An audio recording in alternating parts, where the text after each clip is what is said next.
Hello, ladies and gentlemen, and welcome to the Say Report. I'm your host, Devon Decker, and joining me, my host companion, Sejohn Sarwick. Sejohn? Devon, I Sejohn! have discovered the pinnacle of entertainment. Humanity has reached its peak. We no longer need to make art. Oh my god. Please continue.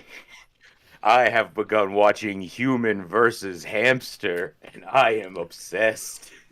I'm jealous. I'm so jealous of you. Because, Sejohn, I seen it. I went out and I seen it. And Okay, here's the thing. For anybody that does not know what this show is, this is a show that is on HBO Max, right, of all things, where they pit humans in Double Dare-esque, like challenges against literal hamsters. Now, they're not side by side in the same thing, but rather like the hamsters having a hamster. I feel like that would give an advantage to the human. That ha! And now that hamster's dead, I am victorious. So they put hamsters in a maze and they put humans in a maze that is approximately similar, right? And they give you all this BS as they're setting it up about how they've like done the math to make sure that it's like accurate sizing and stuff like that. It's bullshit. It's nonsense.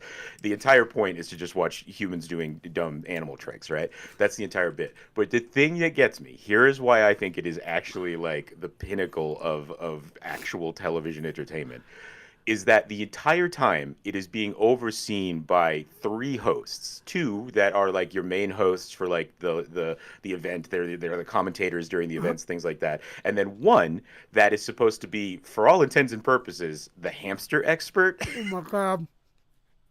they throw to him where they're just like, so talk to us a little bit about why this particular like course is interesting. And he's like, well, did you know that hamsters can run 10 miles in a day? So we're gonna make these humans run 10 miles. Like he'll like do that kind of shit, right? But what gets me about all three of them is that the entire kind of like kayfabe of the whole like show is that we are testing humans versus hamsters to see who is the more peak designed like being Creature? on this planet. Yeah, okay.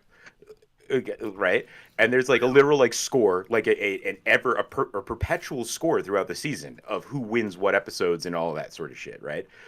And these three hosts act and talk and say things as if they are above that math. Like, this is, we're watching the humans, and we're watching the hamsters, and it's like, you are one of us. You are a human. Are you sure you they're don't not get to aliens? act like you. I feel like maybe they're aliens. It is the wildest fucking choice to have these three humans that I now have to put quotation marks around overseeing this whole thing that are like, who will come out on top, human versus hamster? And the way in which they talk about like, oh, the humans are really falling behind on this one, and it's like, no, we have fallen behind just once, just once, say we. Nope, they're above that. You have to be above it. They're ants, Michael. Oh, they are ants. That makes sense to me though. I love that. That sells me on this show. Still jealous of you, Sejohn. We're not going to get away from it. But well, there's an entire Rhode Island episode. Have you watched it? No, I haven't watched any of this show. Oh, yeah. There's an entire episode that's firefighters versus firefighters, because that's the other thing, is that with the humans, there's also competing teams, whereas the hamsters all seem to be working together. I need to watch this episode. You cannot tell me any more of this. You can't tell me any more about the Rhode Island episode, because I'll have to watch it now, because I know a lot of Rhode Island firefighters. So, there's a chance. The hamsters all have names. Oh, fuck. I need to find their names, because I remember Shadow. And I remember, like, one of them is, like, Lightning, right? But then one of the hamsters' names is just simply Kevin. Oh. So they're like, and coming up next, Shadow. And after that, Kevin. I feel like Kevin, who I think might be a human turned into a hamster. Maybe he became, like, he got too close to the information, and so they turned him into a hamster. Sejohn, you're scaring me. You're literally scaring me with these aliens and these transmogrified hamster men. Yeah, so it is a show. It's wild because it is clearly a show that is made for bar watching, right? Like this is like there's a lot of sports television that is made this way, where it's like, hey, we have commentators, but nobody's paying attention. You know, like the entire thing. You can watch this on mute, so you can have it on at a party, or more likely, you can have it on at like a B Dubs, right? A Buffalo Wild Wings will have this on one of the many millions to TVs I wouldn't know. I'm not on. allowed in Buffalo Wild Wings, but but that's the kind of show it is, right? It's entirely meant for the visual aspect holy moly. of watching a human do something dumb. A Saturday when there was no sports and Holy Moly was on at the bar, and I'm like, this is weird. This just feels weird. But you're right. There is that. It's a whole genre of television that I have just sort of written off that exists for this reason. It's not TV, right? Like it's I mean, HBO. we could sit here and I mean, honestly. But no, I mean, like we could sit here and we could talk about like the merits of like art and entertainment and blah blah blah. But at the end of the day, there is television that is made to be watched, and there is a subgenre, a deep subgenre of television that is meant to be glanced at, right? And this falls into that. This is a show that is meant to be glanced at. Ninja Warrior is another perfect example of this, right? And I know that there are people out there that get super into Ninja Warrior and super into like the backstories and stuff, but if we remember the story on that, right, the zeitgeist on that, that wasn't supposed to be the intention. That became kind of the counterculture way to watch Ninja Warrior. The original intent of Ninja Warrior was entirely supposed to be, this is TV that is just kind of on in the background. You watch people do some fun stuff, but then you can walk away and you have lost nothing. There is you have lost nothing by leaving. You've gained nothing by showing up halfway through. Like there's no reason that you need to watch from the beginning. Like it is that genre of television that is fascinating to me because it permeates every aspect of our lives. It's the perfect thing to have on at like a television section in like a Walmart, right? Because they can just kind of have it on, or worse, like if you've got any of those like supermarkets around you, because like we have Kroger's, but then we have Super Kroger's. Super Kroger just means that it's got like an entire department section, like electronics and clothes as well. In that electronics department, in the electronics department of what is essentially just a glorified supermarket, Human versus Hamster could be on to show you how pretty the TV is. Like that is what this kind of show is. But then to add to that, the level of which they have just dropped some like weird ass lore concepts into the whole thing and about how it's going to be this like perpetuating like score that they're going to keep. What happens when we get to the end, Devon? What happens if the hamsters win? I think we cede control of the earth to the hamster. They outnumber us, don't they? They can't, but they could if we allowed them to freely propagate. Don't they breed like rabbits? Don't they have like they're 8 rodents? breed or yeah, something like that? yeah. They have a bunch of litters and things. I don't know, man. That's scary. All right. I talk about HBO and Humans versus Hamsters because I'm sure that there's another thing we're going to talk about today, but I thought I need to talk about this before we completely move past it. I mean, and I'm happy about that because I am right now, I'm a mess, Sejohn. I am literally, I feel like half a man, and that's because I seen it. I saw Wicked on Thursday night. Hey, I'm going today. The number, good. We done. This is a small conversation.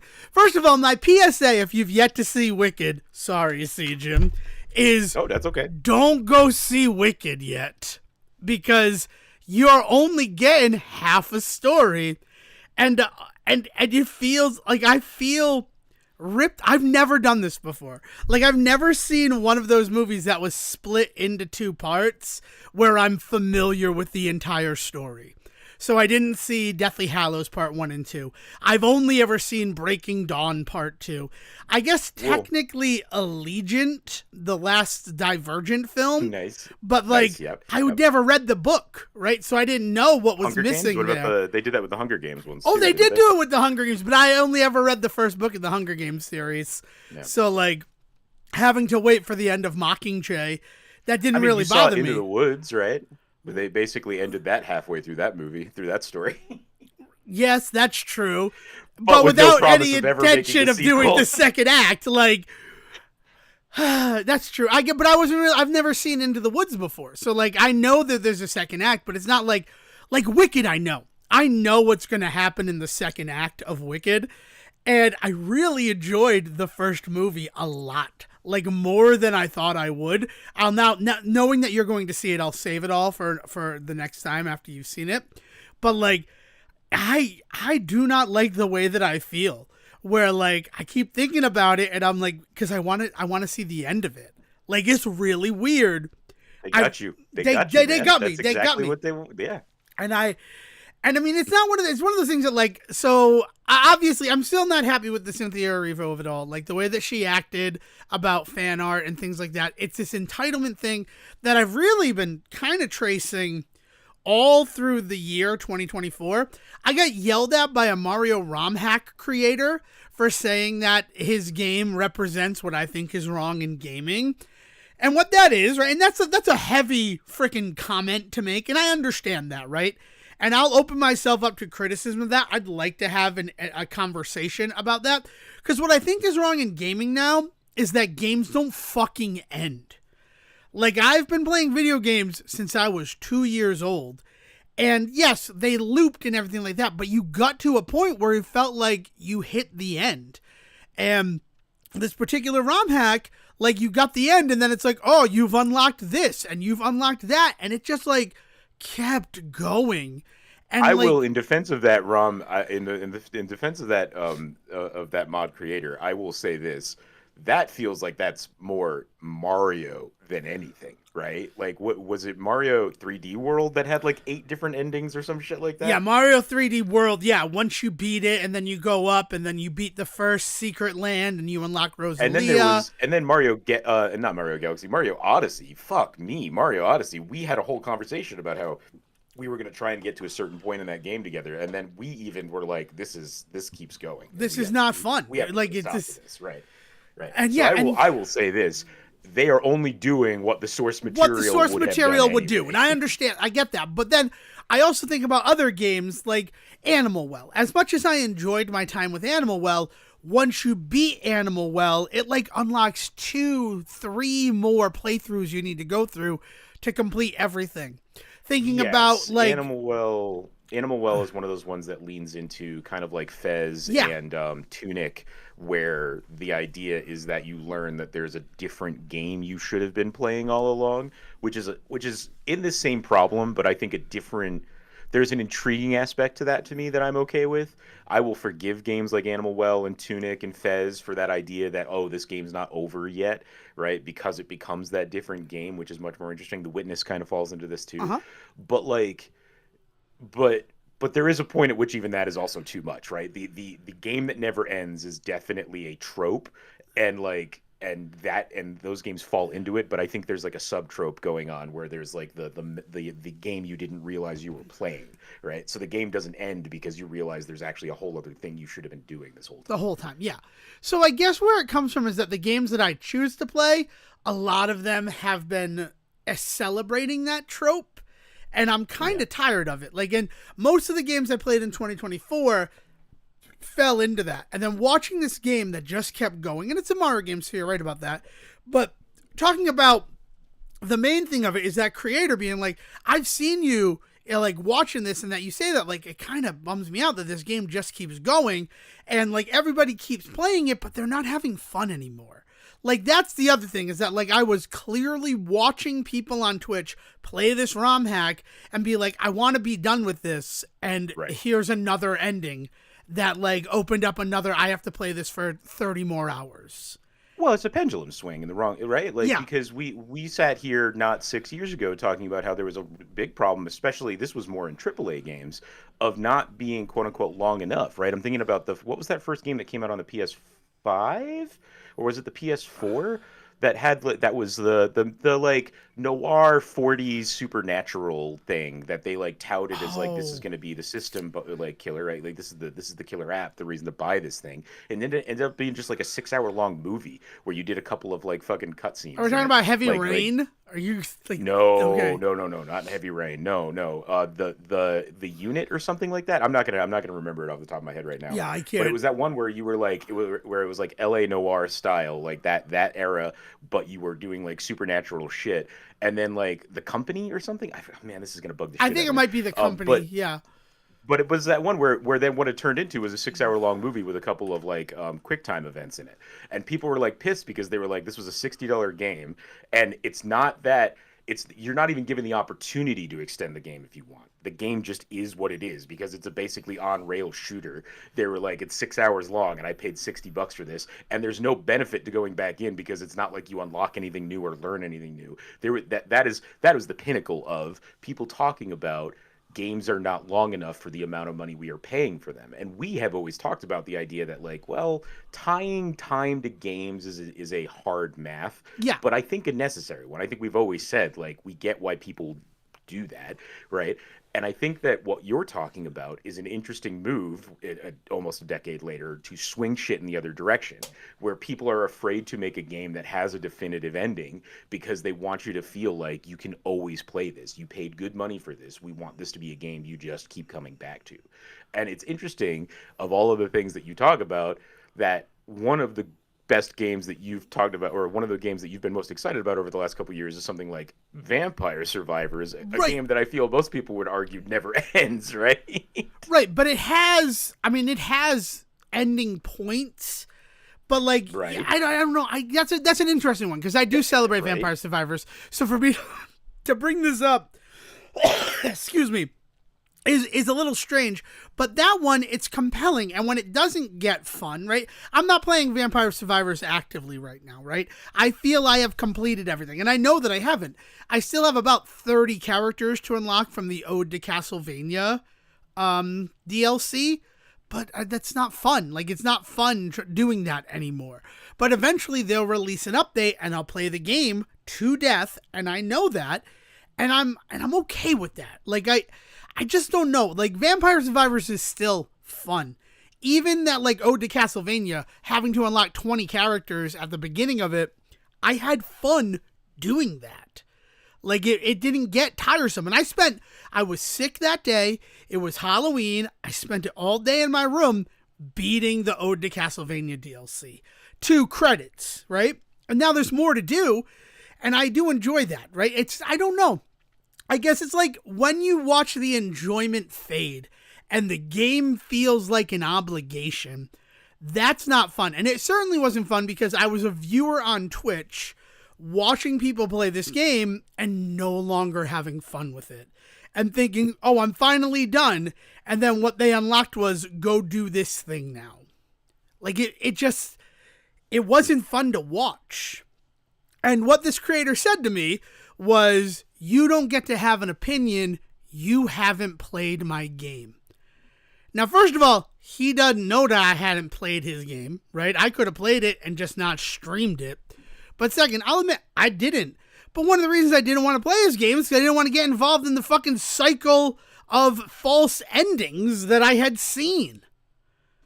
I don't know, but like that thing, like where he, like, I think that's a fair thing to say is, no, I haven't played your game because I don't want to. Like, what you have presented to me does not seem like an enjoyable thing to me. But like he struck out at me for having that opinion, and you don't get to have it. And I'm like, you know how many hours I've watched of people play your game? For fun game, not for profit game, and I've watched people play it, and I'm more watching now because I want to see if there's somebody who actually enjoys this game, everything that you put into it.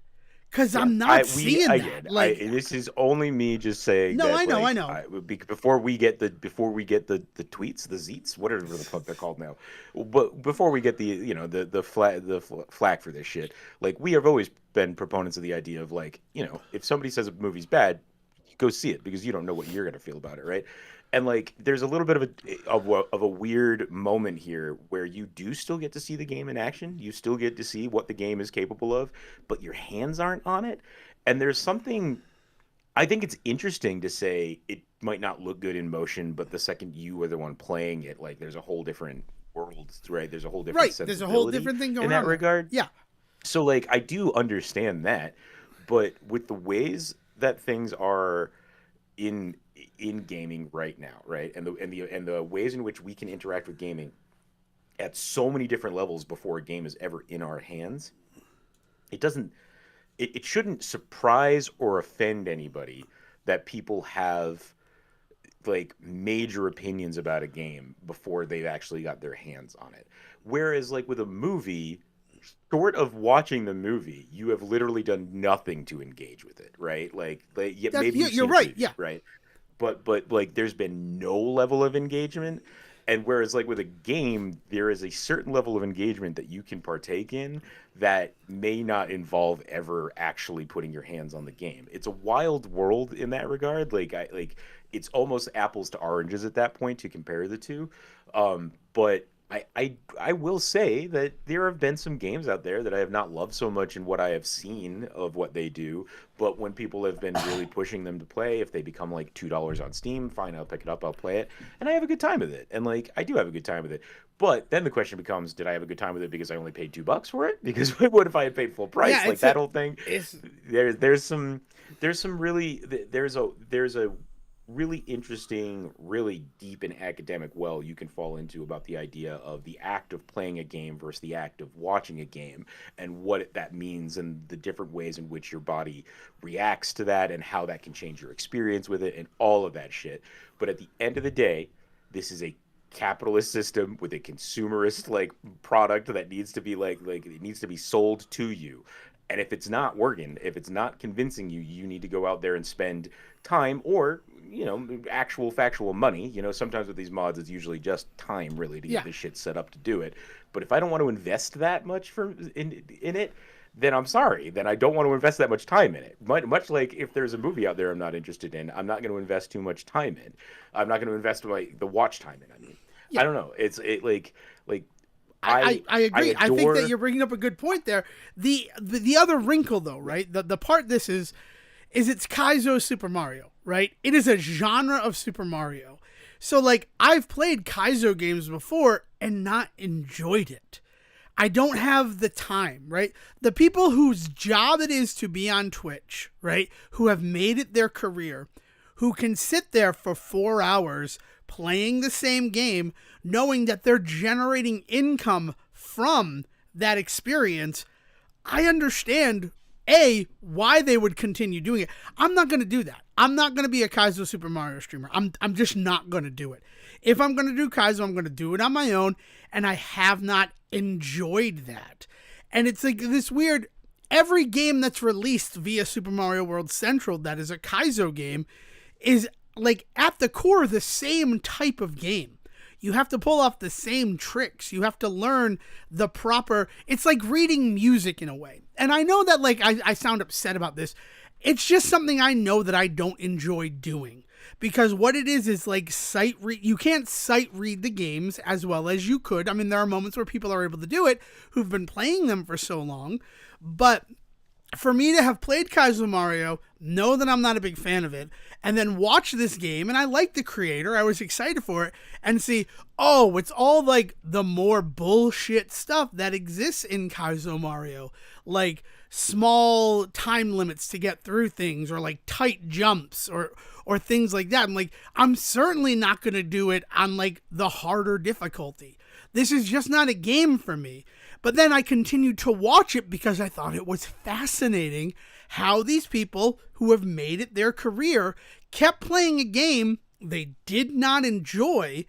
And I'm trying to figure out, is it because of the engagement? Because your audience enjoys it? Because this is the hot new game that everybody is playing and they all want to see the first person to clear it? And then it becomes an even weirder thing where it's like, so many people have cleared it and then found out that there's a whole secondary game that they have to do. So it became more of an academic study for me. And for me to be like, at the end of the day, this game represents a lot of the problems I have with gaming in 2024. And then being told, yeah, but you didn't play it.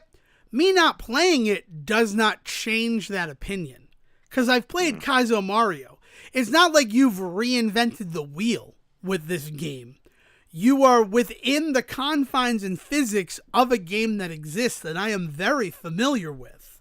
But it's more watching these people play this game to a point where like, I'm not even having fun anymore, but I've got 30 hours in. So like there's sunk cost fallacy. There was a bunch of brilliant things about the human condition that I was observing on this. And honestly, I only brought this up to talk about like this weird creator or like a person entitlement where they can just be like, well, screw you, your opinion doesn't matter. And they feel like that's like a thing where they can stand up at. Right? Because like Cynthia Erivo being like, this fan art is offensive to me. Well, that's your opinion, but like to mobilize and get mad at that person, like they need to pull it down and do like interviews about it. That just seemed crazy. And it made me not want to see Wicked. But I will say it was on this very show where I decided I'm going to see this movie when I found out that it was John M. Chu who was the director. That was when I shifted. And then I had some good conversations with people like, should you really punish the whole movie because of one person's actions? And that's another good point. So yeah, I saw the film. Did I pay for the film? No. I used my readmit passes from Red 1 because of the problems that happened when we saw Red 1. So I didn't like give any extra money.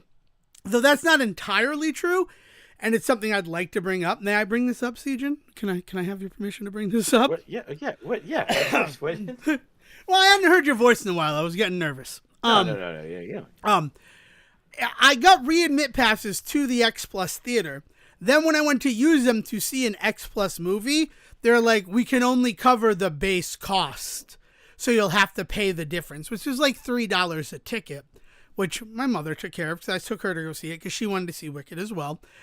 But like, if the readmit is for an X Plus, why do I have to pay the difference? Like, that doesn't make sense. Yeah, that's a wild. I mean, it seems like a shitty way around them just giving you a gift card. Like, just give me the money that I paid, and then we'll talk about what. Yeah. Yeah, like it's like. Is it the dynamic pricing thing? Is it because you went at a different time of day, or did they say Nope. it was legit? We saw Red 1 was a full price movie because we saw it later in the day, and then Wicked we saw an 8:30 showing. There were only like 20 people in there, if it was kind of nice. I think the steam is going off of Wicked right now, which is a whole other thing. Because I mean, I know it's made like $325 million. But they wanted it to make $1 billion, right? Like what? Oh, they expected it to. They kept talking about it making $1 billion.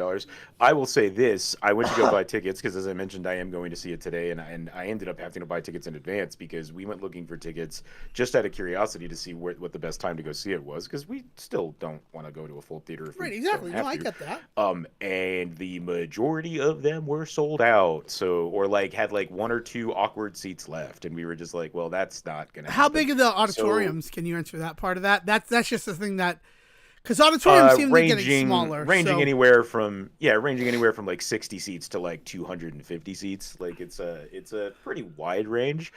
We didn't get into one of the big theaters, I'll tell you that. Still getting to see it in XD though. We have out. I don't know if this is a thing around you, but we have XD theaters that only have like 60 seats in them.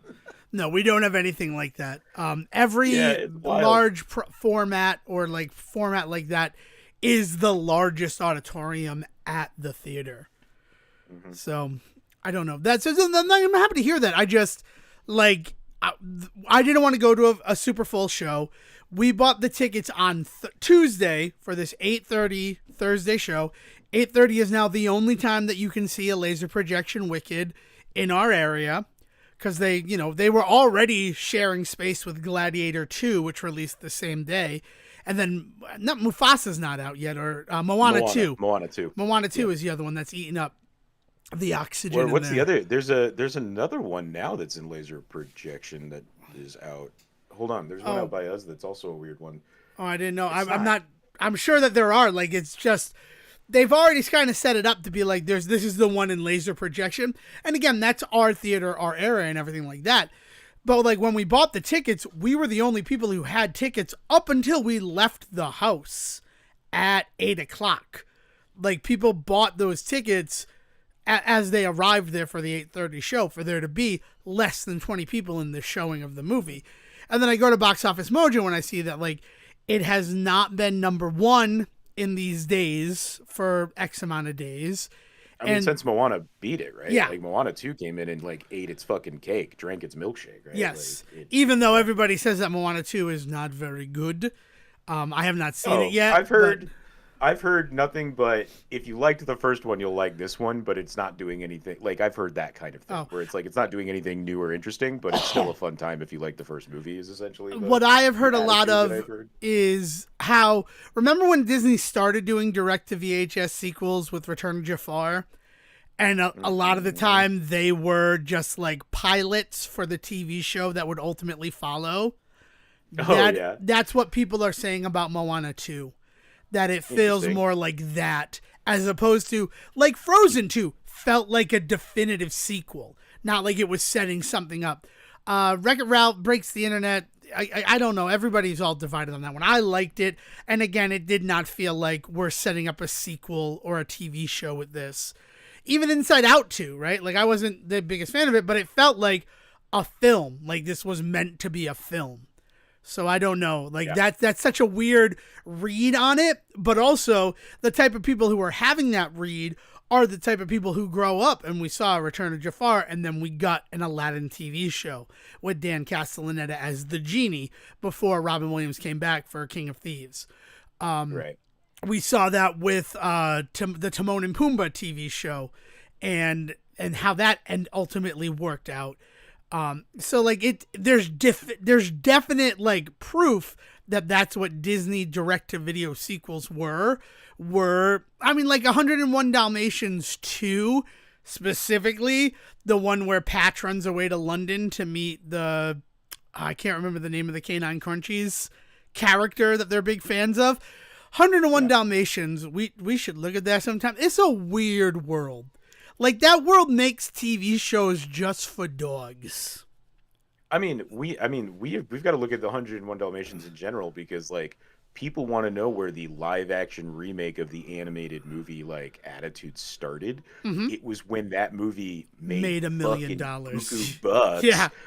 With getting Glenn Close in as Cruella de Vil, like that right there is like the definitive moment where Disney was like, "Oh, we could keep doing this," and people seem to like forget that that movie existed when they're just like, "Why are they making a Maleficent?" or "Why are they making like why are they doing like all this other shit? Why are they doing Cinderella lot? What Beauty and the Beast?" It's like because they've done this before, and it made them two phenomenally successful films. Two phenomenally successful films, and the Including first one is that, essentially a remake of Home Alone, yeah. directed by John Hughes.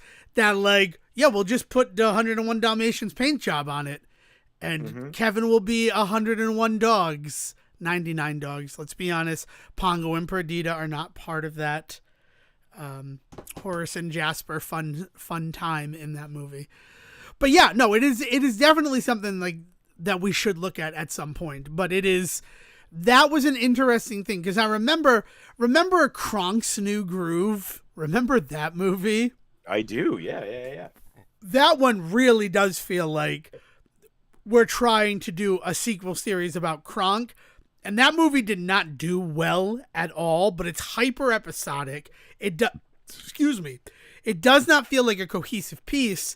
And then because it did so bad, that's when we got Cusco's New School, the Emperor's New School, which is that show is insanity. I don't understand how that show works at all. Cause like, is it before or after the movie? Sometimes both. I just don't get it at all. And it's fun to watch though. But yeah, like it's, that's what I've been hearing about Moana 2, is that it's more of the Disney direct sequel because we want to do a series now. And that seems strange to me because those have been the ones that have gone straight to the Disney Channel or now Disney Plus. So one would have to imagine that they did not feel that way at Disney. So it's a weird read on it. But again, I haven't seen it yet. And I don't know if I will. I'm not a big fan of Moana. I'll admit that. But yeah. So I don't know. So saw Wicked, and my big complaint is the fact that I don't get to see the end of it. And I want to warn people that might make you feel like half of a person if you're familiar with it. People that we went to college with. Sorry. Continue, yeah. No, I was just gonna say that, like, just because we mentioned it already, but like, I do think it's interesting because the ways in which Deathly Hollows specifically was cut was actually very highly like praised at the time, at least amongst our peers, I remember, and like it being a thing where like we had these conversations about how like, well, if you were going to cut it, that is the place to do it, right? And there was this kind of this conversation happening of like, this is what they're going to do now. They're going to take these big things and cut them into 2 movies because they can make twice the money on the same story and all of this shit and whatever else you want to say about it. But also at the end of the day, as a group of people that were, Harry Potter fans, constantly demanding more accuracy to the books, when you get to the 700-page final book of the story, like, yeah, you're going to have to accept the fact that maybe it's going to have to be 2 movies then if you want it to be more book accurate. So there was kind of this weird back and forth going on at that time. But I remember specifically people talking about they cut it at just the right moment, like that being the end of the first movie, really giving you everything that you wanted and needed and bringing you back, like for the second one, that being a very specific discussion. And I don't think that is something that is often said in that regard. I don't remember having those same conversations about Hunger Game. Twilight's a whole other kettle of fish because it was one of those things where you generally had a larger fan base. And this may not be true if you actually do the numbers, but I'd actually be willing to put money down it might be true. It felt like you had a larger fan base because of the movies than you ever did because of the books. Not that the books were not fucking buck wild successful. They were super successful. But there was something about the size of the movie audience had kind of increased that to a point where it became more about the movies than about the books. So it literally became this thing with the movies where it's like, I don't know if anybody in this theater with me even read the book to know whether or not this was a good point to cut it, Exactly. My mother didn't read those books until the first movie had come out. Like, her friends were like, we're going to go see this movie based on these books. And she's like, what books? And so then she read the books. And then she saw all 5 movies. So, I don't know. But that was one that, like, the books hit hard. And they're like, we need to make this a movie right now. Because if we don't make it a movie, then it will never happen and we'll never make the money. That is a real interesting study in the YA adaptations of like one where they're like, we need to do this right now because if we don't, we will miss our shot. I mean, there's literally a phrase for it, right? It's strike while the iron's hot. Like that is the concept with a lot of those YA ones. Is like, right now there's a pretty big audience for this. We can't guarantee in 2 years there will be, so let's get this shit in theaters. It's infamously what happened to the Artemis Fowl movie, is that they put it off for so long that it got handed off back and forth, bounced around, and then by the time they made the movie, 3, 4, 5 other books in the series had come out, so they like tried to add stuff in for them. If they had just made the movie when they announced they were going to make the movie, which was literally after the first book hit shelves with a competition in the back pages to win a walk-on role in the movie. So like the first book promised the concept that a movie was being made, and it wasn't until like 10 years later that they finally got one out there. And by that point, nobody gave a shit about Artemis Fowl. Yeah, that movie came and went. Did it even go to theaters or was it direct to Well, Disney it was. Plus? I think it was in that weird COVID early days, if I'm not mistaken, where it was supposed to go to theaters. They weren't sure, but it was one of those ones that I talk about, like War with Grandpa, where people that were familiar enough with the quality of that film were just like, let's just put this out, not say anything, and just kind of just hope that nobody talks about it for after a while. And they didn't. Like it was just really kind of just shit out during COVID. So like I think it might have hit theaters for like a week because it was those early days, but then they used COVID as an excuse to be like, oh, we're pulling this from theaters because nobody's going to theaters right now. We'll put it on streaming sometime. And then it popped up on Disney Plus a few months later. No, it was released digitally worldwide exclusively on Disney Plus. So it never got a theatrical release. Wow. That's just... And now knowing what you just told me, that makes even more sense. Do you think the person who won that competition was still in the movie, though? There's my question. I bet you nobody did. So I even remember the way that this worked. I might even still have a copy of that particular version of that first book around.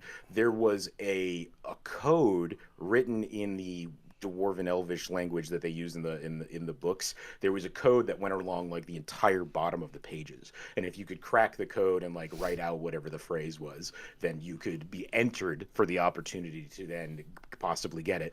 I almost guarantee you they never pulled a winner. It's that kind of shit. Right. I'm sure in the rules it's like if the movie is not made by this date, this is null and void. But it's a question that I do have, right? as somebody who like missed out on seeing Weezer because of the tour bus accident, which again, their health is way more important to me, but it was one of those situations where they're like, we're gonna compensate you, and then like there was a statute of limitations on that. It'd be nice if that person who did that sounds crazy, what you just described, but it is also what contests were back then. It wasn't. Yeah. Oh, it wasn't even 10 years. It was 20. I forget. The first Artemis Fowl book came out in 2001, and that movie ends up coming out in 2020. Yeah, that's so insane. Like 20 years later, yeah, you probably didn't end up in that movie if you won that. Yeah, so I don't know. I mean, it's weird because Wicked, it's literally just the first act of the play that the movie is. So like, again, but then we had the discussion here 2 episodes ago about how like most people don't really care about the second part. And what I was going to say about these people that we went to college with who are like, I've seen Wicked multiple times. I don't know how you do that.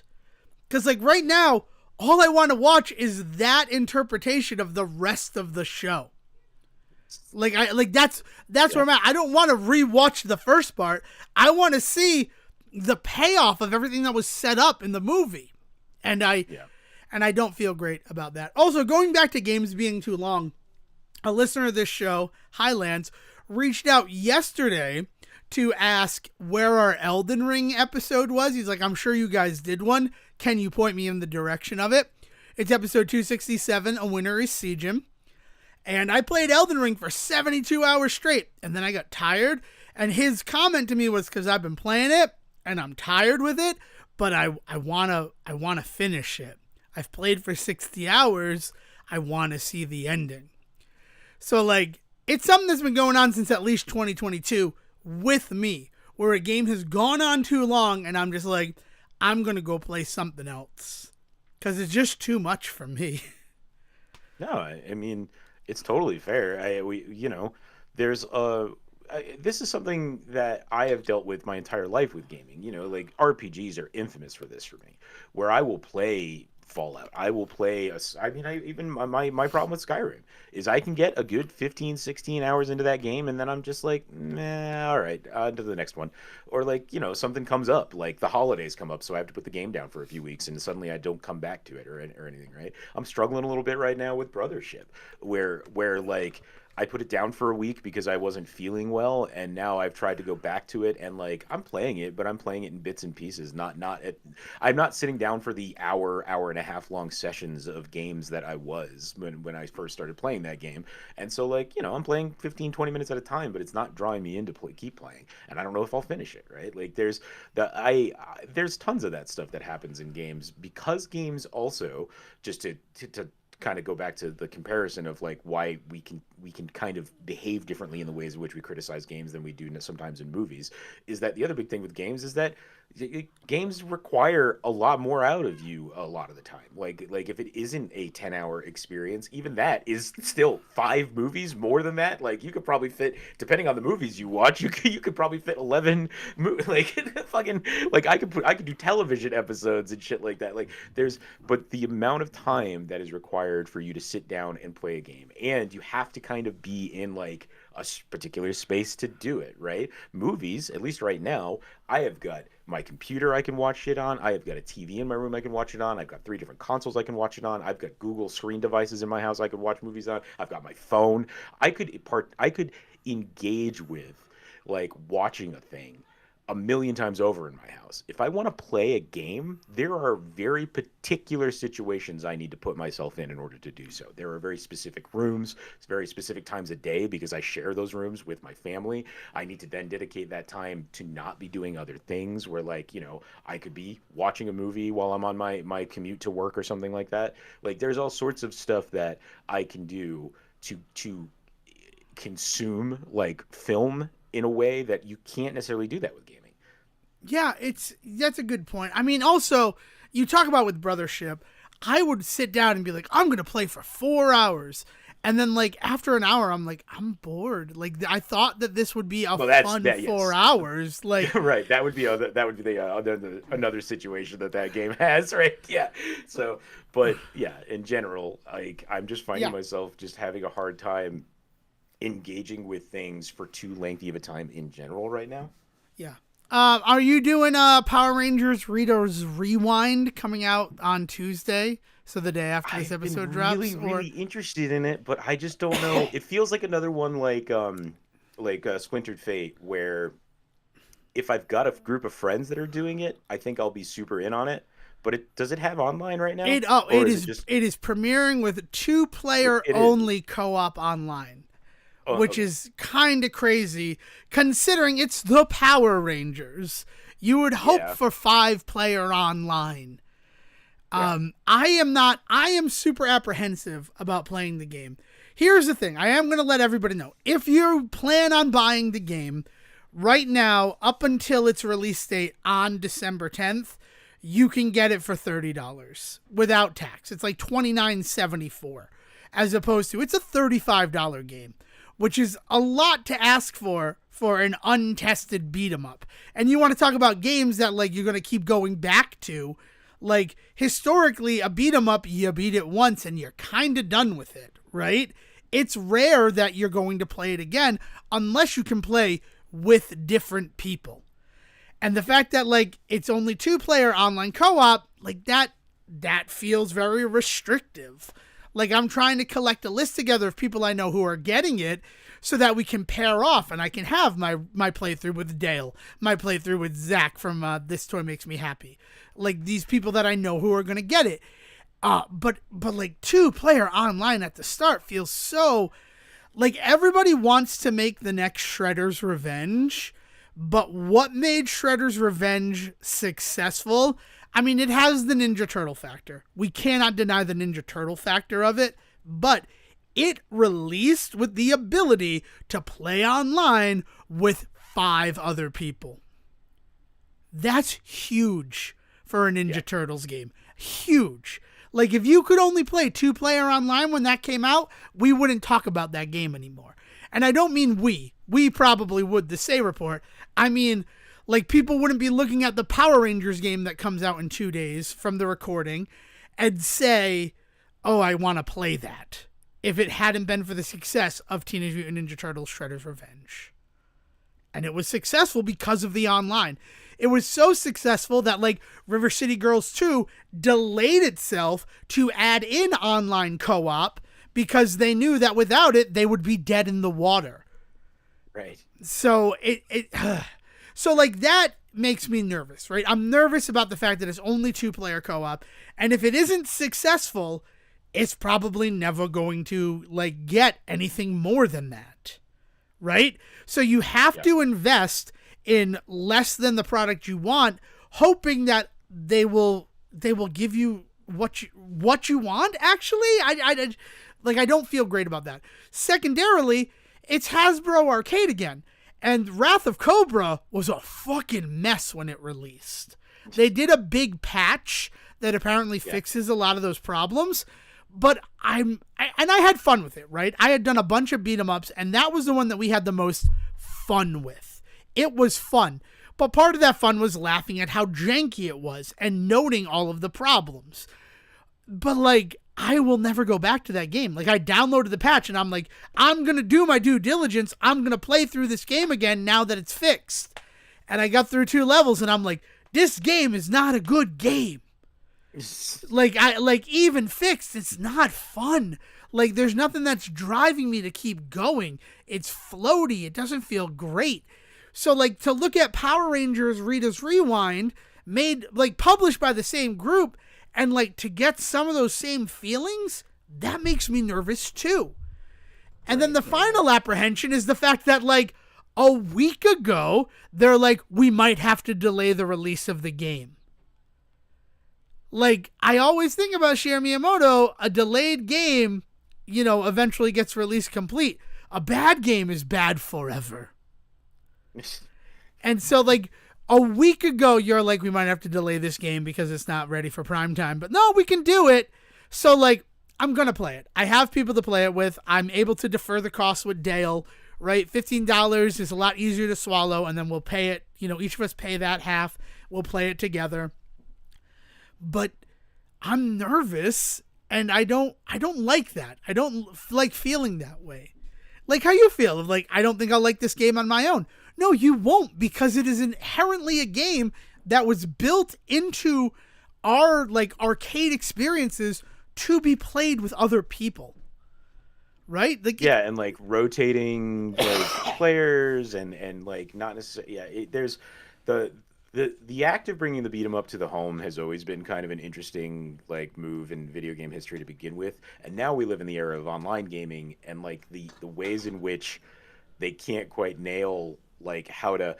This is the closest we could ever possibly get to the true arcade experience of being somewhere with your friends and everybody standing around one machine, beers in hand, like playing this game. And they're trying to get so close to that. And I don't know what fucking magic like the guys working behind the TMNT game worked, whatever dark like lord they had to summon in order to make their fucking online work, but nobody else has been able to pull that shit off, and it's wild to me. Well, I mean, the big thing that they did with the Teenage Mutant Ninja Turtles game is the fact that it is not cross-platform. They stayed in a lane that like was smart to be like, we're just going to make it so that you have to have it on the same platform as your friend to play through this game with them. Was smart. I know that it might seem restrictive on a level, but then it can be, we know that Nintendo Switch works. We know that Sony works. And also, as much as I say you could play with 5 other players, on PlayStation, you could only play with 3 other players on release date. I don't even know if they've fully incorporated the full 6 players at a time multiplayer online into the PS4 version, because it was not there. I remember doing it with people and being like, oh, we can only stop at 4? That's strange. But it was a thing that was there. So they definitely did some dark magic. You're not wrong about that. But I think a lot of it was like understanding the limitations and not trying to build something completely mythical and unattainable at the time. Yeah. Right? And they also cut their teeth, because it was Emu who did it. They cut their teeth with Streets of Rage 4, where it only had 2-player online in the beginning. So like they got to see what it was like there, and then how they could expand out the servers to manage it. Like yeah. They didn't just burst onto the scene with this incredible online experience that was Shredder's Revenge. But that kind of learning takes time and money, right? And not every company is willing to put that behind it, put those resources behind it. Yeah.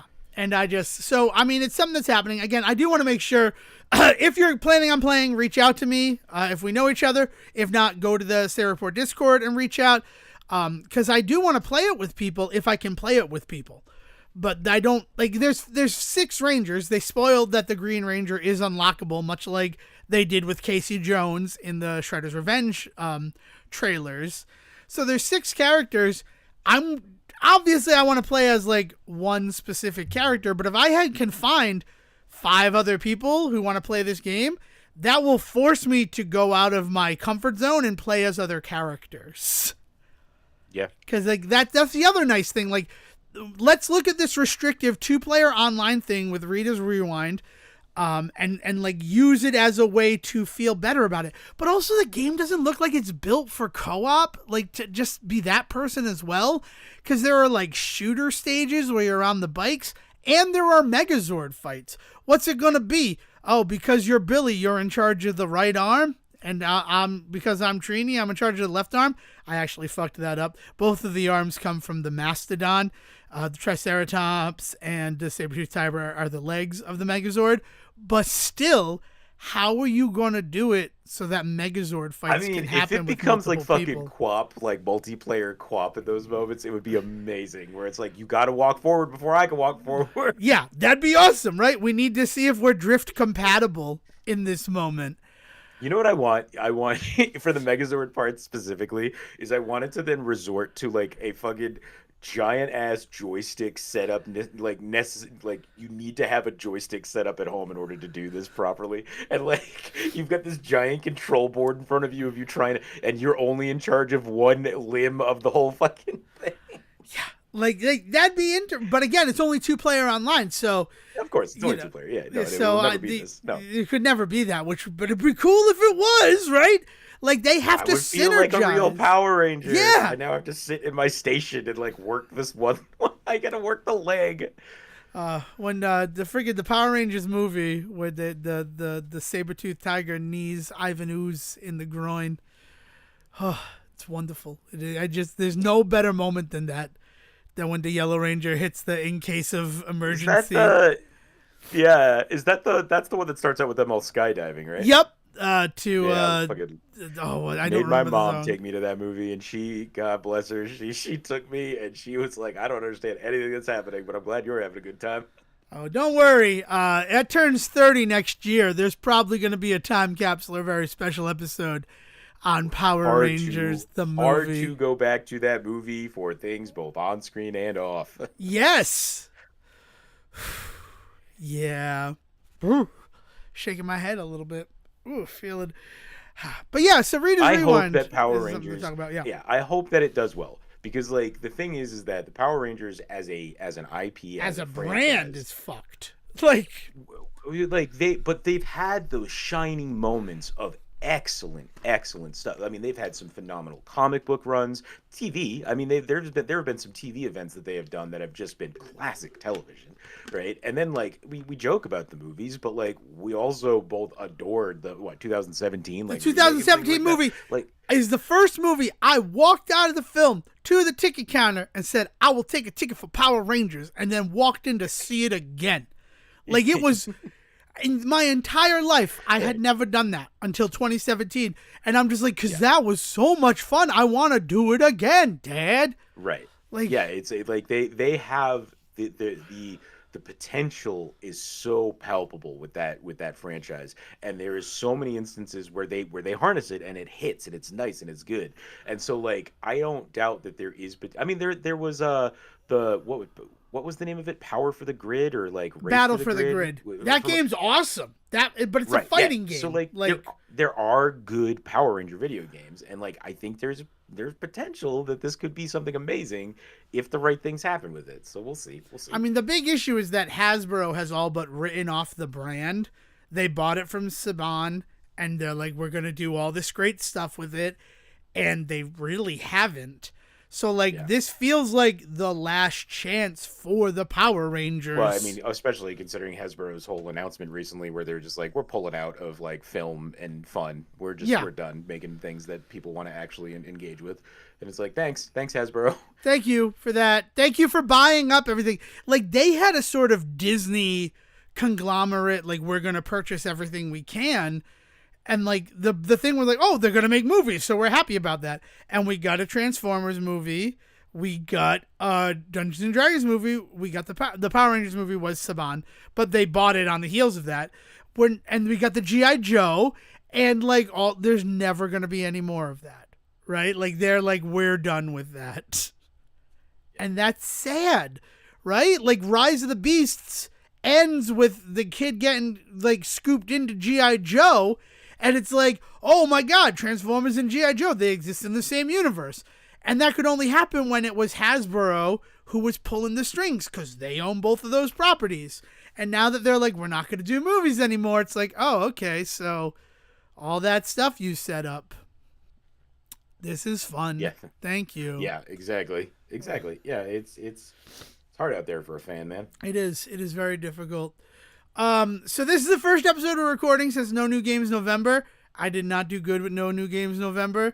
Not that I didn't buy any new games, but I only beat Mega Man 6. That's the only game that I beat. And that's because one of Dale's coworkers was like, I've beaten every Mega Man but Mega Man 6. That made me rage quit. And Mega Man 6 is a game that I once beat 4 times in a row the night that I bought it from Toy Vault for like $30. So, like, I don't understand somebody being like, I rage quit at Mega Man 6. Because that one seems like the most user-friendly game, to be completely honest with you. Like, I understand rage quitting at Mega Man 9. I've done that a bunch of times because Will's like, go play Mega Man 9. And then I get to a boss and I'm like, I have nothing left because this game doesn't give you any way to recharge your weapons. So, I don't know. So, I did that. But then, starting in December, I've bought a bunch of games because the fall Steam sale happened.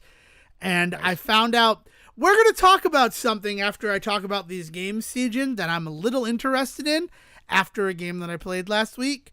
But I beat Biolab Wars by Second Boss Studios. And that's going to become a big deal because Second Boss is something that I want to talk about. Their new game that like has a demo up on Steam, but we'll get there. But that game's awesome. Really, really enjoyed Biolab Wars. This is like a Contra-like, right? And that's what I want. I want to hear like the Contra-like of it all. And then they have another one that's like Halloween Wars. That is also a Contra-like, but you play as a vampire, a werewolf, or a pumpkin man. And you have to get all the monsters to go back to the other side before the end of Halloween night. But again, it's just like Contra, but it has so many like weapons in it. I'm having a blast playing that one. I have not finished that one yet. But then someone said, remember that Metroidvania from like 2022? It's on sale.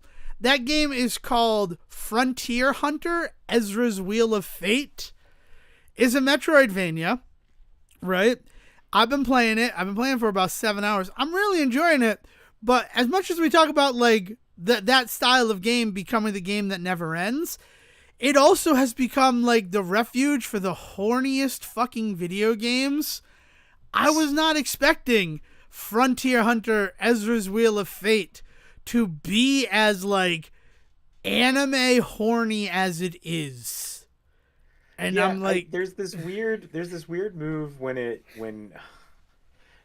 move in both indie games and specifically in this genre of indie game where like people think that they have to go there. Like I don't understand it. I don't understand the desire to go there. Like once or twice for the bit is funny, but like when that is your selling point, yeah, it's a wild choice. Like, I mean, no offense to the person who recommended it to me. I'm not going to be taking any more game recommendations from you because every time I do, it ends up being this, like, super horny video game. And I'm like, that's not really what I play video games for. I'll play it to, like, escape and have a good time. So, like, the fact that the main character, Ezra, she has a hairpin on her head that is her father's spirit trapped in it.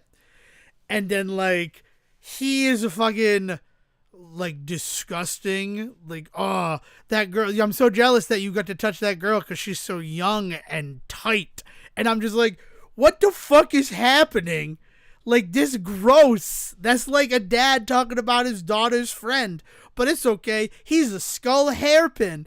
And then later on, when they like reveal that that's what's happening to other characters, one of them goes, so like, he's in the bathroom with you. What's that about? And it's just like, what the fuck is happening?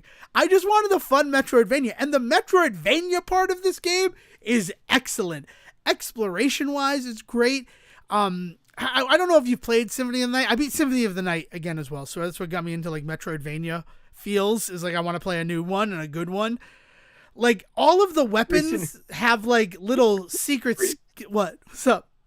Sorry, I looked the game up on Steam just so that I knew what we were talking about. And one of the top recent review for me is pretty solid Metroidvania if you're willing to overlook a little bit of jank and cringy cutscenes. Fortunately, they're skippable, and honestly, ...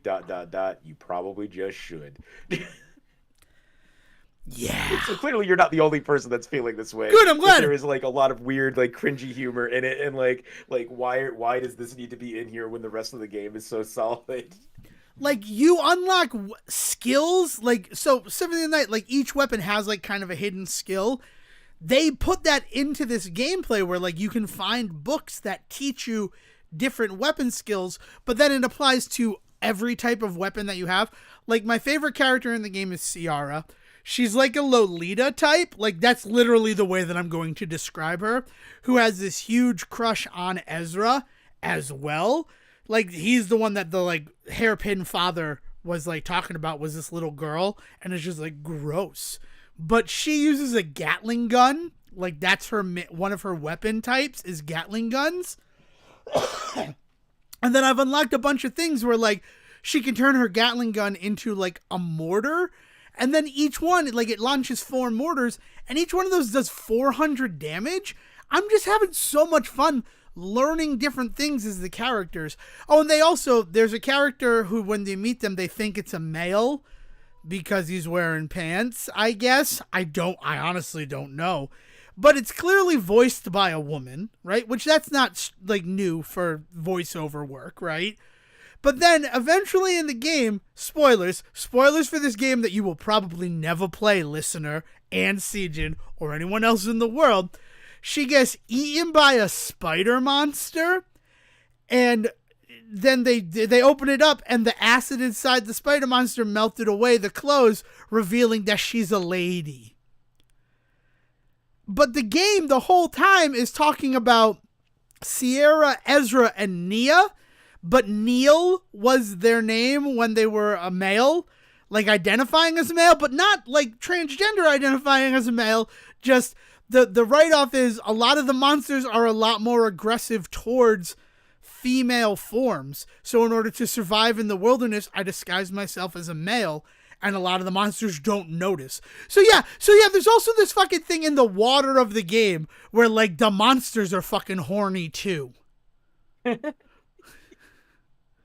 Yeah, because the reason why Nia gets eaten... It's so wild, because... Yeah, fuck. Yeah, I mean, we've been talking about this since the very first episode of this show, where it's like, I am not opposed to the idea of somebody, like, enjoying their time with a game and engaging in this way. If there are full genres out there of this, there are the ways in which this shit leads into AAA games. We've had this conversation recently with Lollipop Chainsaw and stuff like that, and the idea of sexploitation being part and parcel with some of like the indie kind of like feel and attitude and all that, and I'm down for all of that.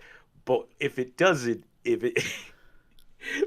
it's not working in tandem with the efforts that you're making, if it is slapped on just for the sake of like cartoon Wolf Ayuga like eye moments, like what is the benefit of going in this direction, right? Like what is the idea?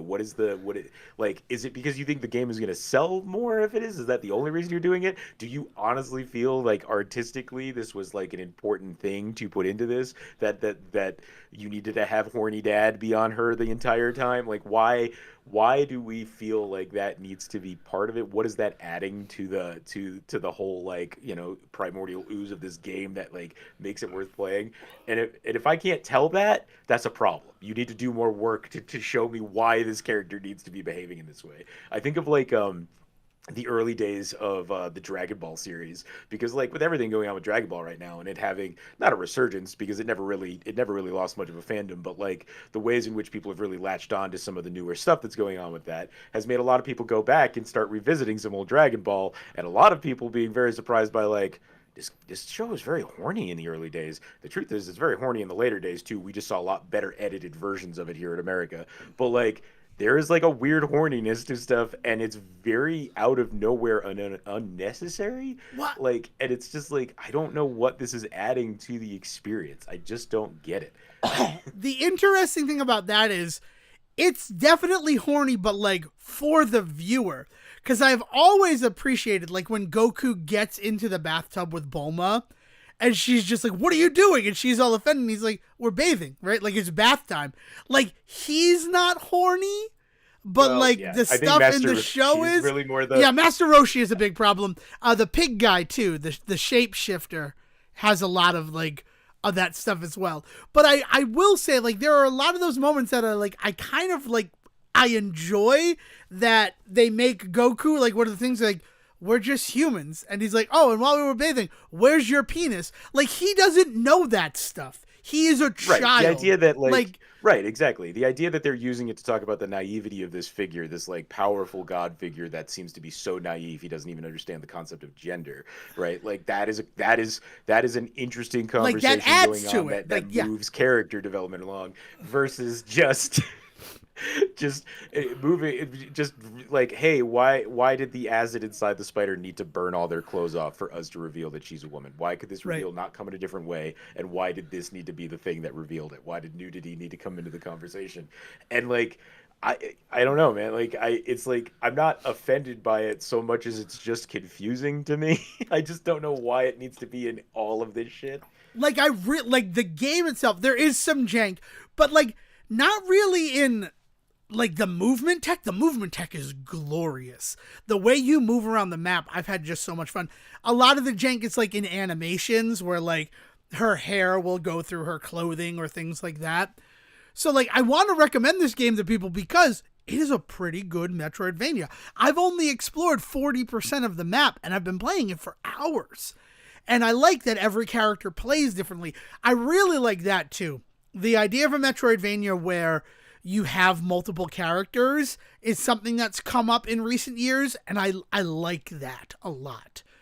So, like, there's a lot here to like, but I would never recommend it because also, as much as there are skippable cutscenes, one of the things while I'm like walking through the jungle area, they have a conversation about finding a vessel to transport her father's soul into.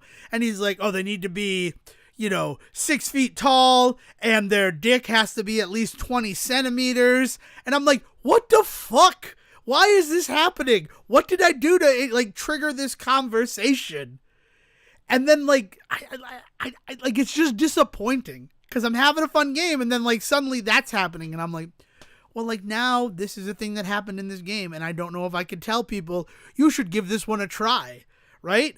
Like I would be upset if I had paid the full price for it. I got it for $15. So I'll say that.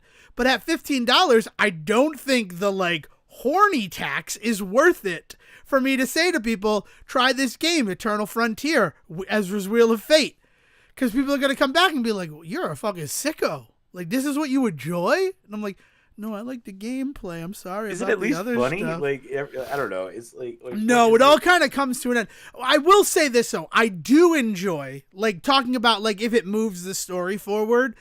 The reason why Neil gets eaten by the spider monster is because Ezra, who is proudly a feminine, right, wearing a dress and has her cleavage out and things like that, she steps on a trap that brings the attention of the spider monster, and then Neil pushes her out of the way, and that's what makes them get eaten, is because they save Ezra. So, like, on some level, it was impressive when it's like, I dress as a man because the monsters are more aggressive towards females, and it allows it to go away. I mean, like, let's be honest, if they are just animals in the woods, they're probably more reacting to pheromones than like shapes and things. So disguising your appearance probably wouldn't work. But that's like me being Neil deGrasse Tyson about this, right? Like, let's take away the fun with real world stuff. So like that whole thing. And then the reason that like it just was demonstrated that when the spider monster saw a female, it launched an attack. And like it works. So like they tried to give it some sort of like narrative reasoning, but at the end of the day, it all just seems like unnecessary. It doesn't feel like it's adding anything to the story about people who like are literally trying to explore the world because they're running out of resources in their part of it. Like there being a horny skull hairpin doesn't add anything to it. The little Lolita-like character having a crush on the main character doesn't really add anything. Like, I don't know. It's weird. But yeah. So that's a Metroidvania I played. And then the last game I played, which is what's going to bring up my question that I'm interested to talk about, is Marvel Rivals. Because Marvel Rivals finally released on everything. And everybody's like, see, Concord, the character shooter is still good. And it's like, yeah, but the difference is Concord was $60. We could play Marvel Rivals right now for free. And it is a lot of game for $0 entry. It's got like 40 characters. And each character plays differently.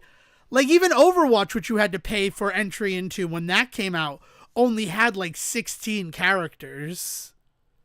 And only 16 characters sounds like so entitled and crazy, but like it's nuts how many characters are and how many different ways to play. We did a couple of matches this morning, and Dale, thanks for bringing this into my life. This is now going to be my new obsession. But I had a conversation earlier this week about plagiarism in video games. And the reason for that is I mentioned Second Boss Games. They have a game coming out called Darkest Abyss. And I downloaded the demo. And as soon as it loaded up, it felt like Bloodstained Curse of the Moon.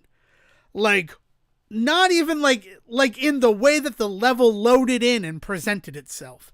And then it was one of those first times where I'm like, oh, this must be what people are talking about, where they're like, this game just ripped off this other game.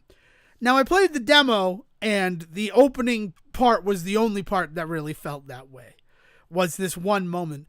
But also, isn't that just game design? Is building on things that came before? Because, like, Marvel Rivals is literally Overwatch. All of the characters just feel like Overwatch characters reskinned with Marvel characters. Well, there's a thin line between imitation and innovation, right? Like that's the bit is like there's and neither is necessarily better than the other depending on what you're trying to do, right? One of our biggest problems, or one of the world's biggest problems with the Avengers game, just to kind of keep it in the Marvel wheelhouse, was that it was doing too much imitating and not enough innovating, right? It wasn't pushing boundaries or doing anything new or interesting enough for people to say, well, play this because it does this thing better than other things do. It wasn't doing that. It was just imitating a lot of other games that were existing and frankly doing it a little bit better. So like there was just this idea that like what's the point of playing this one, right? I've already got a game that I've already invested hours in, right? Like something like Destiny or something like that I've already invested just like literally years of my life into. Why would I switch to this game that isn't doing things any differently or more interesting than what I've already got? And whereas like, we talk about Overwatch, right? Like, and even what Overwatch was doing was not necessarily, innovative, but at first, but then what they brought to the table was very innovative in a lot of the different styles of game, and there's something to be said about aesthetic, right, and innovating at least in that way and things like that. But there you need to have this kind of balance of both. You need to be doing these things that allow people to say, well, I love these kinds of games, so I'm going to try this one. But then you need to do a little bit more than in some fields than those other games do to say, this is why you keep playing, right? You come for this, you stay for that type of thing. I am very curious to hear how Rivals seems to be hitting it, with everybody. Like it's doing super well, isn't it? At like a 90%. Oh, it's doing like that. The people saying that after Concord's failure, this type of game is done. Like a lot of people are throwing it in its face. Like, no, it's not. It's what Concord did that made it so that Concord failed. Yeah, Concord kind of dropped the ball in other ways. It wasn't because it was this type of game. We can't talk about this genre of game being the problem when the problem was clearly like much deeper with Concord. Yeah. And also like the investment that was put in, so people were expecting something. The marketing made it look like it was going to be a single player experience. Like I got shades of the Guardians of the Galaxy video game right from the beginning of the marketing. So then to find out that it was a 5 versus 5 character shooter, I'm like, yeah, I'm not really interested in that. Because I haven't been interested in that for a while. So, I don't know. But I just sent you 2 games, right? In our chat. Cyber Shadow and Shattered Ninja. And that's like the first time where I heard plagiarism in video games. Like, this is just this game. It's just ripping off this game. Cyber Shadow being the one that came out first. Then Shattered Ninja was supposed to release like a year ago. And it's kept being delayed. And I don't know if it's because of these claims of plagiarism or whatever or what have you.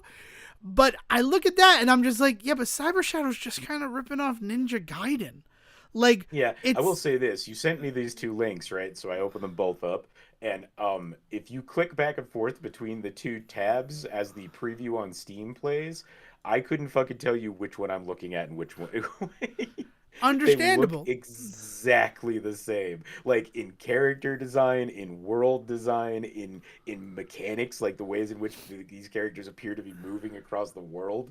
I couldn't tell you which one I'm looking at currently if I didn't look up to look at the title.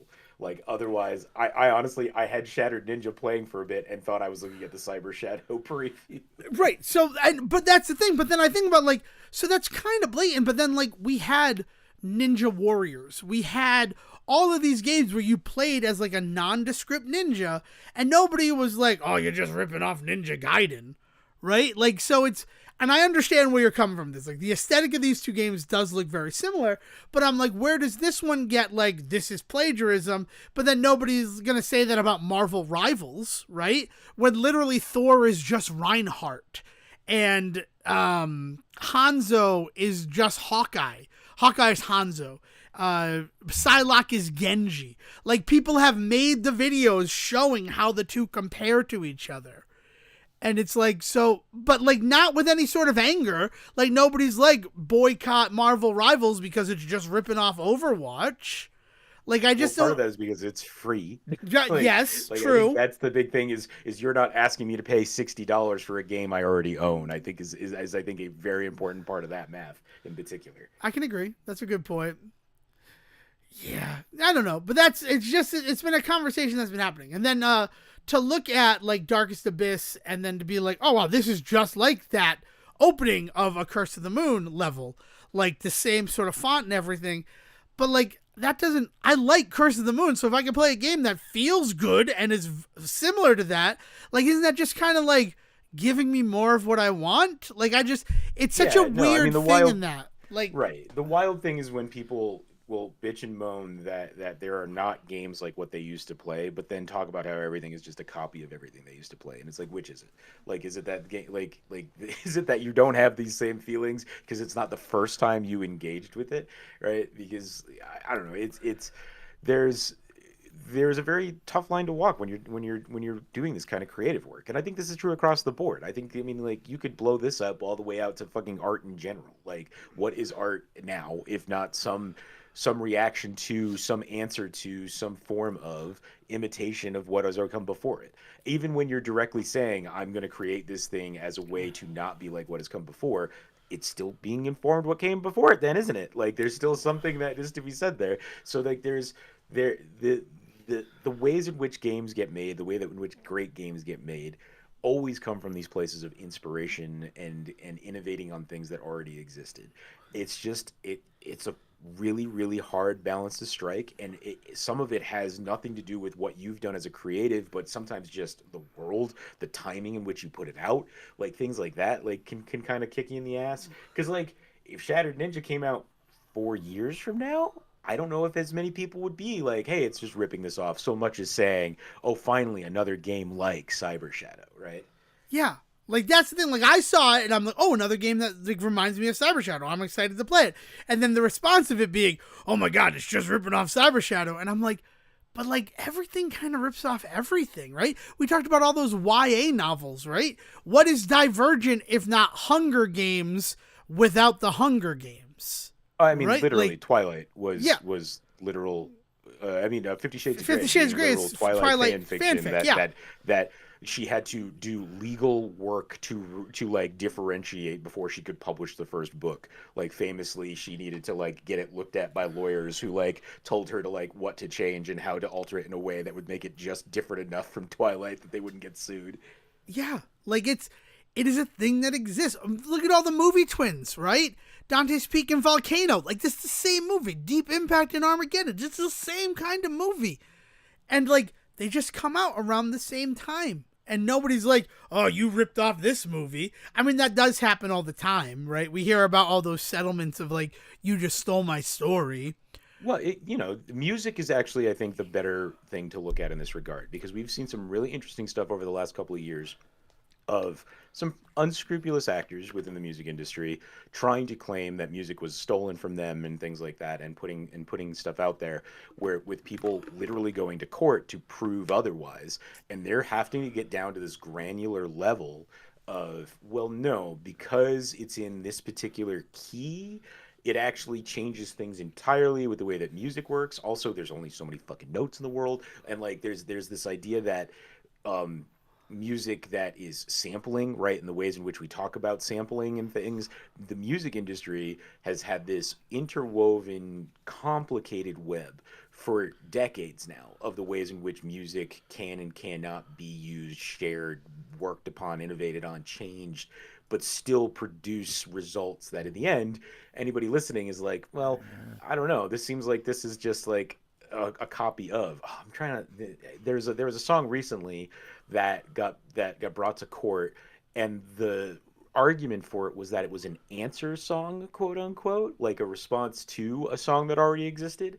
So because it sounded like a song that already existed, but like because that was inherent in the nature of the song, like that was kind of like necessary almost, right? Like there's that kind of thing, like it. And so if you think about video games, right, this idea where you have people that will create like answer games, they will create parodies, they will create these things that are homages to, you know, oh yeah, well of course it reminds you of Spyro the Dragon because like we wanted it to, right? And at some point you're in this weird realm of like we are all creatives together in this regard, and Mm-hmm. like I'm not gonna shit on someone who's doing this thing that's an homage to my work because hey, it's reminding everybody about the work that I did, right? There's also that level to it. And gaming gets really weird, especially indie gaming, because you often just have these people that are just working in their own bubbles, and like they're not they're not out here trying to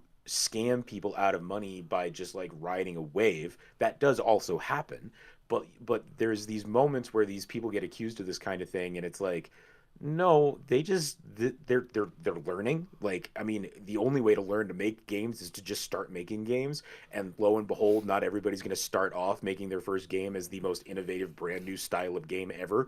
Generally, you're going to see a lot of people making just copies of games that already exist. Happens all the time on like fucking like Roblox and shit like that, where like kids that are learning to make games will just take a game that already exists and just remake it using these tools that they've got to see what they can do.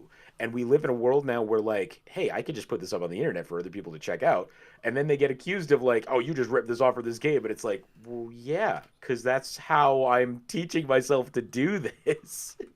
Right? Like the fine line that needs to be walked in this regard is not a fun one, right? I do not envy anybody that is out there trying to make the next game in a genre and still try and be creative within that genre.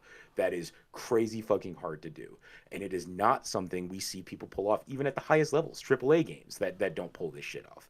So like, look at Overwatch and Overwatch 2. One of the biggest criticisms of Overwatch 2, and the reason why people didn't see the point of it, was that it was just more Overwatch. Like, there was other problems as well, but one of the big things was just like, I've already got this game, and I've already got this game, and I'm already playing this game with a bunch of my friends. Why am I going to spend more money on a game that isn't giving me anything more than the game I've already got, right? Like, is a huge factor for people. And I don't think you're going to hear that with something like Rivals, because of the fact that it's free, because of the fact that it's got Marvel characters, which is fun, because then it's like it's putting a nice like aesthetic overlay on things in a way that's really interesting and almost a parody in some way, right? Like it's almost like a parody of these PvP Overwatch games, to watch a bunch of people that are supposed to be like the heroes all fighting each other, right? Yeah, it's a blast. I had a really good time. The Wolverine, you should look up Wolverine from Marvel Rivals right now. I want you to look at it. I'll put it into the Discord. It'll be in our supplemental Is he materials. the one with like the cool like jacket going on? Yeah, he's got a jacket. Like, it's not right the now? jacket that I think is hilarious, though. It's his proportions. Oh. He's got a little bit of a gorilla look to him, right? Yeah, I'm remembering. It's interesting. Yeah, let me pull the picture up. Yeah, pull the picture up. Yeah, he almost looks like Hulk. Like, yeah, it's weird. And I love it. I love playing as Wolverine and like having to get up close and personal, and like that's how you have to fight in a game where like Black Widow is there and she can just shoot you in the head. So like it's a good time, and I think the story is that it's Galactus's daughter. I'm pretty sure that she's the one who pulled it all together. But I'm not sure. But I also love when she shows up. So that's a fun part of the game. Where is it? Doctor Doom and his heroic 2099 counterpart. Oh, I'm way wrong about what I said. No, overseen by Galacta. Yeah, Galacta's there too. She's overseeing the battlefield. But the story is that Doctor Doom of our time and the 2099 Doctor Doom, who's a hero, have caused a time stream entanglement, leading to new worlds being created and heroes and villains from across the multiverse finding one another to defeat both Doom variants before one claims victory over the new worlds. Which does not seem very heroic for the 2099 Doctor Doom. So, I don't know. But Galacta is definitely a part of it. And that's fun. But yeah. And also, to go back to Overwatch 2, they also promised that there would be a PvE campaign, and then, like, it's not going to be there when we release it. And then like 5 weeks later, we're like, yeah, there's not going to be a PvE campaign. So also bad business practices and Yeah, lies. well, and like there's something to be said because didn't they cancel that on the heels of it just shitting the bed when it came Yeah, out, or like did they because cancel? Yeah. it didn't innovate anything. That's one of the reasons why they canceled it. Good times. Great oldies. Speaking of putting on a coat of paint onto something else that already exists, there's one more thing I want to make sure we talk about. Sejohn, is there anything that you want to add before we jump into what you alluded to earlier in this episode? I have just video game wise, while we're here, the new Dungeons of Dreadrock sequel came out. I think I Ooh, mentioned Dungeons of Dreadrock a you have, while yeah. back when I played it. Yeah, and it's interesting because it's $15. I'm playing it on Switch because that's where I played the first one, and it is selling itself as Chapter 2 in a trilogy. So there is at least one more that's supposedly going to come out. The ways in which it's tying it to the first game, really, really cool. There's a couple of new mechanics. So like for anybody that's never even heard of these games, which wouldn't surprise me because I don't think they're very big, but they're puzzle games where you're dropped into a room that different elements about the room will have kind of different patterns, but it's mostly based on the ways in which you move about the room. You can move one square at a time with every button press. And that may mean that there's an enemy in the room that also only moves one square at a time. So every time you move, they move. Could mean that somebody is moving at a particular pace. So as long as you can move fast enough, like you can keep ahead of it or keep up to it, or there might be traps in the room depending on when you stand on a thing. A fireball might shoot at you, but if you can move one square fast enough, it'll actually go past you and then maybe set off other stuff. So the way in which it overlays some really simple mechanics of the ways in which you navigate around the room and how you navigate around the room, it overlays those then on layers, because rooms like one level up or one level below may affect what happens in the room that you're currently in. So say you enter a room and you're like, oh, well, there's 3 buttons for traps and I need to press all 3 at once, but I'm only one person, so that can't possibly work. But if you go one level up, there's a bunch of trap doors that have rocks over them. So if you manipulate the rocks in just the right way over the trap doors, then pull off the trap doors, then go back down a room, suddenly all of those rocks have fallen down a room, set off all of the traps that you need to at the exact right time, and now you can get past whatever obstacle you were trying to get past. And like it innovates on like that. It like as you get through the game, it builds on that idea that like different levels within the puzzles affect other puzzles on other levels, and you need to do a lot of like going back and forth and trying to figure out what to do. Right? Really, really, really interesting, simple puzzle mechanics that they make really complicated, but it's like a 4 hour, 5 hour game experience altogether. The first one, at least. And so, like, it makes for a tight little, fun little puzzle game, right? And then when they said that there was a sequel coming out, I was surprised, but not. Like, the story is really interesting. Without getting too deep into it, in the first game, you were a girl going into a cave system to try and save your brother who has been sent in as a sacrifice, essentially. The local village sends in Speaking of the sacrifices Hunger every year. Games, Yeah, they send in a sacrifice every year. They don't call it a sacrifice. They call it something else to try and trick people. But she realizes what it truly is, and she goes in to save her brother, right? In the sequel, you're playing somebody that in the first game you had kind of run into on and off in that system. And like they never really got into who that person was, but they helped you out a couple of times. go. So this game, you are now playing as them. And it's really interesting. Like you're seeing this what they were doing and what they're up to in that same cave system. And there's been a couple of moments where a couple of the puzzles that I've done have actually harkened back to puzzles that you did in the first chapter, the first game. So like you need to kind of remember what you had done so that you can do kind of like opposite but equal things down here that then affect up there. So like the ways in which they're tying it to the first game is really interesting. And then knowing that there's a third one coming. So I'm very, very curious to kind of hear or kind of see where this whole thing comes together. Wouldn't be surprised if after the third one comes out, seeing how much they're intertwined, if they just do a 3 game release as like a full experience that's a little bit more. You know, the first game I think I got for like $2 on like a Switch sale, but I do think it naturally runs for 15. This one is 15. I'm assuming the third one will be 15. So all in all, you would be in for $45. Could totally see them selling like a $40-$30 experience of just all 3 of them together. So I've just been playing a little bit of that this week, and that's been really interesting. It's called Dungeons of Dreadrock. The sequel is called Dungeons of Dreadrock: The Dead King's Secret. And so that's the one that I'm in the middle of right now. Some stuff that gets a little like it gets really heady. Like you like really trying to figure out like if I shoot my fireball in this way and move here, it will draw a monster into the path of that fireball, but I need to make sure that I don't also get killed by the monster at the same time. So like the timing's a little finicky and things like that. It's a fun series, perfectly priced, I think. Like if you can't even get it on cheaper, I mean, I would even say like wait until and see if it goes back on a big sale. Yeah, Because when I paid less than like $5 for the first one, it blew my mind because I paid like $3 for that game and it was so much fun. it is $5 on Steam, and currently it is $1.99 on Nintendo Switch. Normally $10. The first one. Dungeons of Dreadrock is currently going for $1.99. They say the sale goes until 12/19 at 2:59 a.m. Eastern Standard Time. So if this is something that does interest you, it's out there, and like I'll throw $2 at this. I'm interested enough in this, in what Sejohn has said. And the sequel is on sale Steam only. It's $12.74 until December 19th as well. So if you like the first one and you get through it before the 19th, you get the sequel on Steam, and the whole thing will cost you less than $15, which is not bad. So no, I think that's a perfect price for this kind of experience. It's not a very deep game. The art is cool, but also they are very minimal in like the amount of screen space they take up, very intentionally so.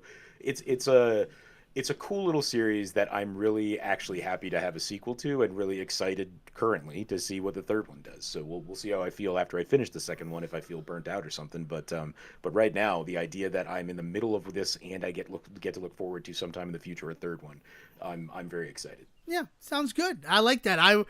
I mean, I'm excited to finish Eternal Frontier, I'll be honest with you. But I'm glad that this is something that I'm looking forward to. I also want to play Dragon Quest 3 because I bought it, but I haven't started it yet.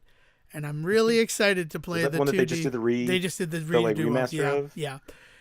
Which is the start of the whole Dragon Warrior game. And then maybe it'll be fun. Who knows? I mean, I've had Dragon Warrior for my NES, and I did okay in it, but I've never finished it. So I'm hoping that these remakes will get me into the series. If it doesn't happen, it doesn't happen, though. Sejohn, I think it's time we talk about Task Force M, though. We only have 2 episodes, and generally we wait for 4. But the first 2 episodes of Creature Commandos have aired, ushering in the new era of the DCU, brought to you by James Gunn. I still cannot believe that thing in the opening of Creature Commandos where it's just James Gunn typing on a laptop, completely animated. Like... that is a thing right there. I'm a fan. I mean, I feel like at some point they're going to have to run into him in the show. I certainly hope so, right? Like, you don't just do that. Yeah, he's just there. Like, in the second I saw the guy, I'm like, well, that's James Gunn animated. Oh, because that's James Gunn animated. Thank you. I feel the same way about Creature Commandos as I feel about Wicked. I want more of it. But it's different with Creature Commandos because I don't know what the more is going to be. I know what the more is going to be for Wicked. And Creature Commandos, I don't know. I have some complicated feelings, too, after that second episode. So that's one of the reasons why I want to know more. Cause, I am curious. I have not finished the second episode, I'll be honest. Oh, okay, so you haven't seen the moment that gave me pause.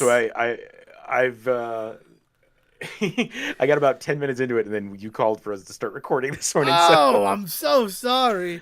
I could have let my sausage rolls brown a little more. Oh, God. So really enjoy the first episode. I mean, okay, so all in all, just totally enjoying it right now. Like, I think it's really interesting. We're going to talk about something in a moment, though, that I've already kind of mentioned. The fact that people are kind of viewing this as, like, the way James Gunn is going to, quote-unquote, handle the DC universe moving forward, I think is a really wild way to view this particular show. It is very clearly a silly ass project of his that he is using as like he's using it as an area for him to do whatever the fuck he wants. And I think that that's going to be important in regards to, because I'm sure he feels that he's going to need to keep some stuff much tighter when it comes to movies like, say, Superman coming out soon, right? Yeah. Like, I think there's going to be a lot less. It's not that I think he's going to be a lot less silly. I should not say that. He's James Gunn. Anybody that's ever watched the movies that he's made, the style of the films that he makes, there is always an inherent goofiness to what he does that I think is part of the thing that people love about his stuff, right? It's not that I don't think that that's going to be there. I do think that Creature Commandos is giving him that place though where he gets to do whatever the fuck he wants. I'm that'll be cool and that'll be fun. I feel like it's very reminiscent of watching a lot of what I love about Harley. I also think is really interesting is that people are acting like this is like this new innovative way in which people are, I keep saying that word innovative, but there's this like new way in which he's like engaging with the DC universe that we've never seen before. And it's like, except for the 5 seasons of Harley Quinn that we have that came before this, like if the Harley in this world is the same Harley from that one, you wouldn't miss a beat with me. Like you could bring in Kaylee Cuoco and stuff like that, and like I would be super fucking on board for them just being in that same universe, because I think that everything works so far. Love the ways in which it is acknowledging the stuff that happened in the Suicide Squad, but not necessarily like tying itself to that. I think is really cool. Like I think I wasn't expecting it to be so openly connected to the Suicide Squad like it is. And Peacemaker, like it is all connected to. Yes, yeah. It is very connected to the two things that James Gunn did for the DCEU. But I want to point out one particular headline that has come out, and this is where I think a lot of people have gotten. This is from fucking comicsbeat.com, so obviously take that for what it is, right? But this TV review. Creature Commandos is a triumph for the future of DC Studios. Okay. That is it's that's an interesting attitude to have about this particular show for me for a couple of different reasons. Again, first of all, doesn't feel like it's too out of line with some of the DC animated stuff we've already been seeing. I'd even say that some of the stuff that we saw with the Batman that was on Amazon Prime with the Matt Reeves stuff and what's his name, J.J. Abrams and stuff, right? Like I would even say that in regards to quality level and things and new engagement with the source material, I think that is still also like kind of like something that DC has done really well over the last few years. It's a wild thing to look at this show and be like, this is it. This is the proof that James Gunn was the right person to choose for the job. Like, I'm still kind of holding off on my judgment in that regard, because like this doesn't feel like this is why he was brought in. This feels like this was the carrot at the end of the stick for him. Like, you get to make DC Creature Commandos if you come and do some other stuff for us. I mean, I get that. I don't disagree on that level. But I mean, the fact that is insane. I have the article up. It's going to be in the supplemental materials of this episode if you're in our Discord, because it is worth a read. But also, they have the benefit, right? Like, they've gotten to see at least 4 episodes, if not the whole thing. And that is, I mean, like, already, like, just browsing through this, there is a scene that does not happen in the first 2 episodes portrayed in the screenshots that they are sharing. And that makes me feel some sort of way as, like, we're going to review this series, but also mention something or show something that hasn't happened yet. I don't know if it's happened in trailers or things like that, but,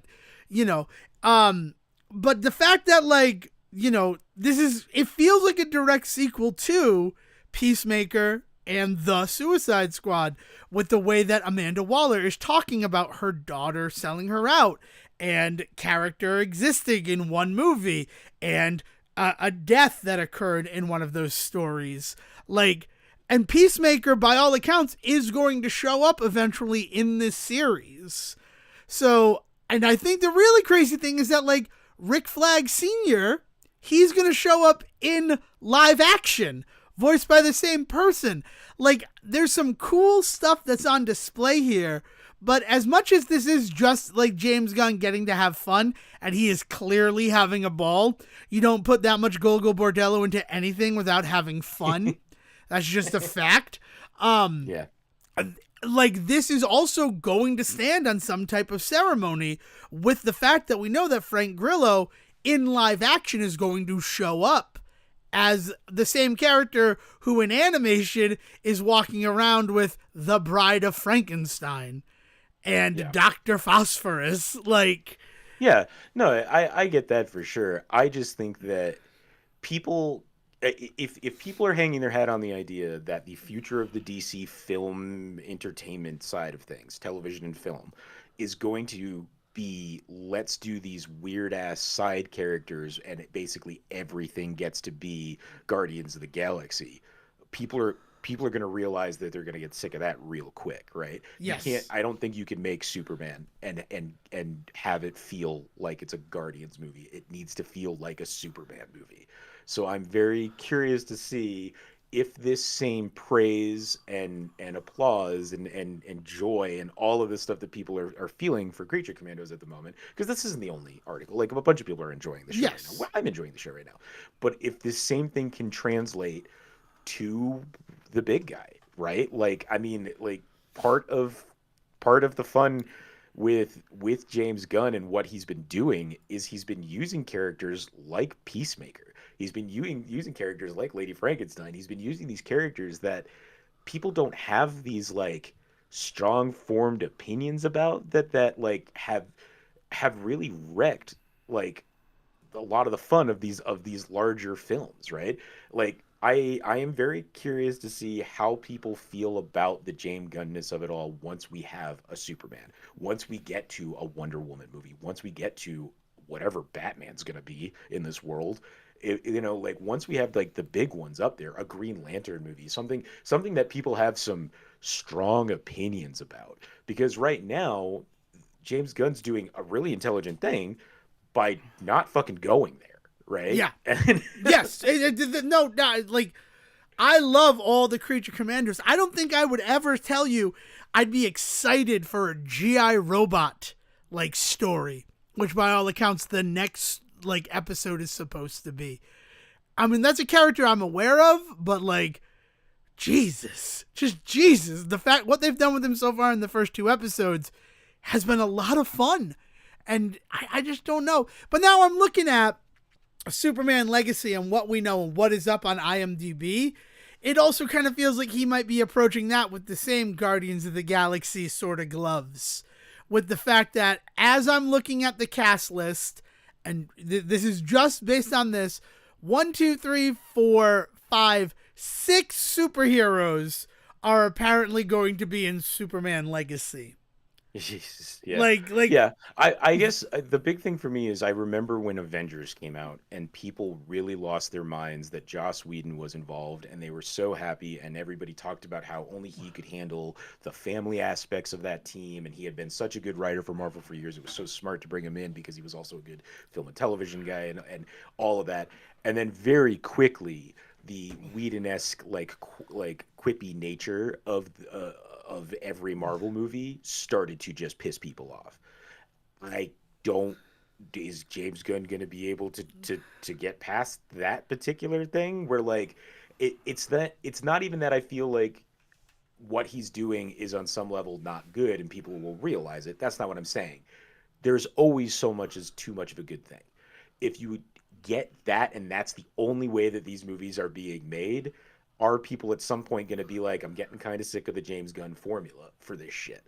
Because like I kind of already heard it. We kind of already talked about it with what happened with the Suicide Squad, and like your very feelings on like, as somebody that liked the first Suicide Squad movie, the nature of which that film really highlights a very James Gunny nature and was just bringing Guardians of the Galaxy kind of attitudes and jokiness and all of that kind of like, one moment it's saccharine, the next moment it's a fart joke, like that kind of shit that a lot of people really latched onto was not even necessarily something that worked for even you. So like we're already kind of hitting that point where some people are just like, I like James Gunn as a filmmaker, but I don't need him to make every film, right? And like that is what I'm worried about happening, I think. And I not worried, but I'm curious to see what people say in that regard 2, 3, 4 movies from now. If every movie is going to be like this, if every project coming out of DC is going to be this for the next 5 years, I think people are going to get real kind of sick of it real quick. And how do you balance out bringing in other artists? It was something that Marvel really struggled with after the Avengers was they're how do we still bring struggling in... with it. The fact that the Russos are coming back for like the 2-part Avengers film that's maybe happening. I don't know what's going on at Marvel right now. But like one of the big things that like when Marvel did shit well, when people really praised Marvel, it was always when artists were allowed to kind of do their own thing and not force themselves into like the quippy nature that the Avengers box really set up. But the problem was that when they started bringing everything together, tying everything together, that's what they leaned into, and in a lot of ways had to lean into, because that was the Avengers is the thing that brings it all together. So once you bring everybody into the Avengers, we all kind of have to be like if Age of Ultron tried so hard to not be the first Avengers, it burned them. People were like, it was so dark, it wasn't as much fun as the first one. It was all of this really, and it's just like, yeah, but I guess we're just going to make them all like the Avengers then going forward. And then that's what they did. And people got sick of that too. I don't think audiences know what the fuck they want. And right now, everybody's very happy to eat this James Gunn pie. And they're just going to keep eating it and keep eating it and keep eating it. And at some point, they're going to get sick of it. And I hope that Gunn is a deft enough businessman, because this is beyond even filmmaking at this point, businessman, to see when that is coming and have the ball start rolling in a different direction. Because right now, riding this train, totally the right move to make. Everybody's on board. Projects are getting greenlit left and right because of it. I love that. I don't know if the DC Entertainment Universe can... There's no E anymore. Itself. Now it's just the DC Universe. Well, yeah. You've dropped the E. But to differentiate it from like the comics and all of this, like I don't know if the film and television unit of DC can stand to tie itself to another person, because the other person that we haven't talked about in all of this is the last guy that they tied themselves to was Zack Snyder, and that bit them in the ass so bad. Yeah, I don't know. I so the weird thing is that like I did not like the Suicide Squad. I thought that it had some issues. But I loved Peacemaker, and the reason why I liked Peacemaker was because of how different it felt from the Suicide Squad. One of the reasons why I like Creature Commandos is how similar it feels to Suicide Squad. There are straight scenes where Nina Mazursky is just being Ratcatcher 2. And I loved those moments, like the wave to the little kid, and then driving through in the taxi, and like just looking at how destroyed Pokolistan is. And I'm just like, this just feels like mirrors of what came before. And I think it's interesting because like then they fucking flip it on its head. Like he's doing a good job in this way to like make people feel comfortable, lull them into that sense of security, and then something will happen that you're not expecting because of that.